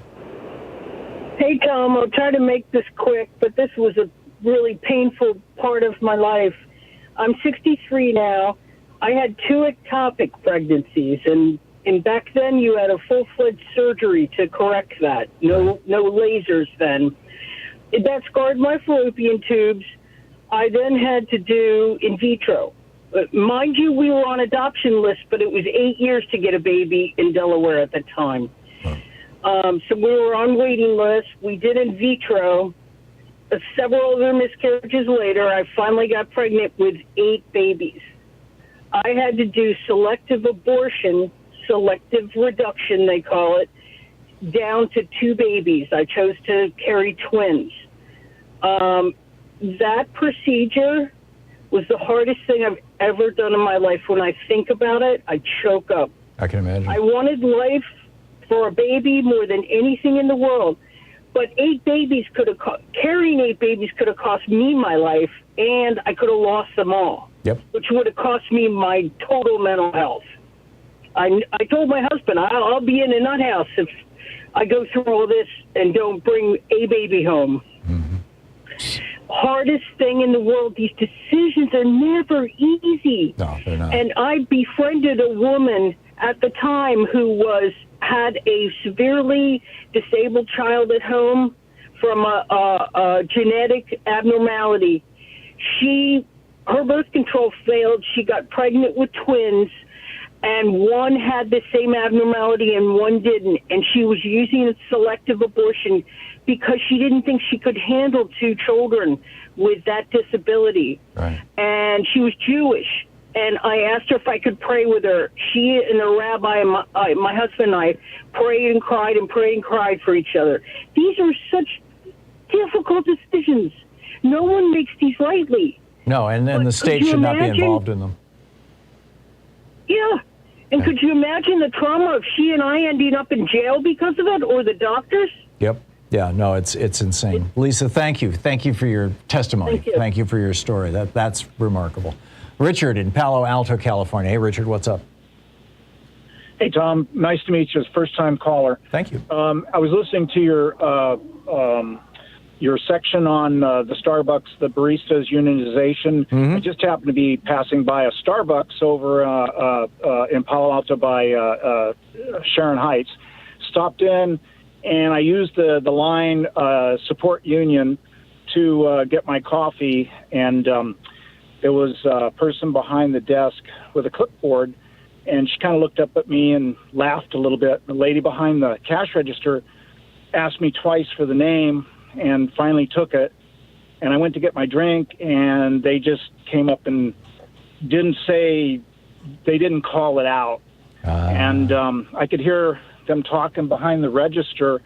Yeah, if the unions come in, they're going to take all of our benefits away. Wow.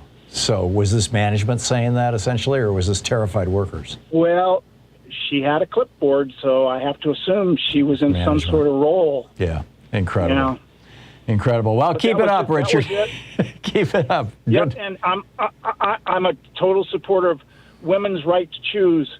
This is wrong what's going on. Yeah, I'm with you. Richard, thank you. Peter in Philadelphia. Hey, Peter, what's on your mind today? Hey, Tom, I'll be as quick as I can. But You're going to have to. We only have 40 seconds. All right. Very simply, if I force a behavior on anyone that causes them harm or detriment, they can seek redress by suing me. I don't see how this is.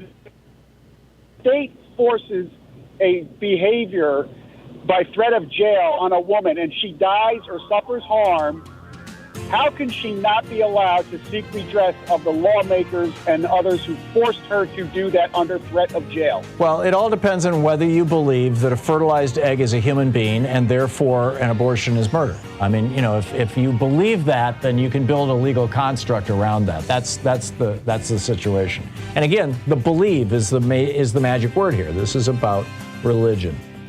Thanks so much for being with us today. We'll be back tomorrow, same time, same place. In the meantime, don't forget, democracy is not a spectator sport. It requires all of us. And the stakes are going higher every single day. So get out there, get active, tag, you're it. Have a great afternoon. Be good to yourself and the people around you. We'll see you tomorrow.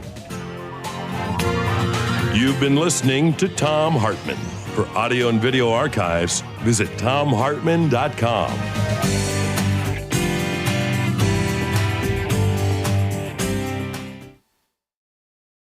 These companies support the Thom Hartmann Program. They are HelloFresh, the #1 meal kit delivery service. More info at HelloFresh.com, code TOM. The Hidden History of Big Brother in America, How the Death of Privacy and the Rise of Surveillance Threaten Us and Our Democracy by Thom Hartmann. More information at all book outlets. Wild Alaskan Company, 100% sustainable wild-caught seafood delivered right to your door. More info at wildalaskancompany.com/Tom. Cozy Earth, better sleep, better you. More info at cozyearth.com, promo code TOM. The latest views and opinions from U.S. politics and other fascinating subjects too, including cutting-edge science reports at HartmannReport.com. And Dinovite, a whole food supplement for your pet's immune system. More info at Dinovite.com.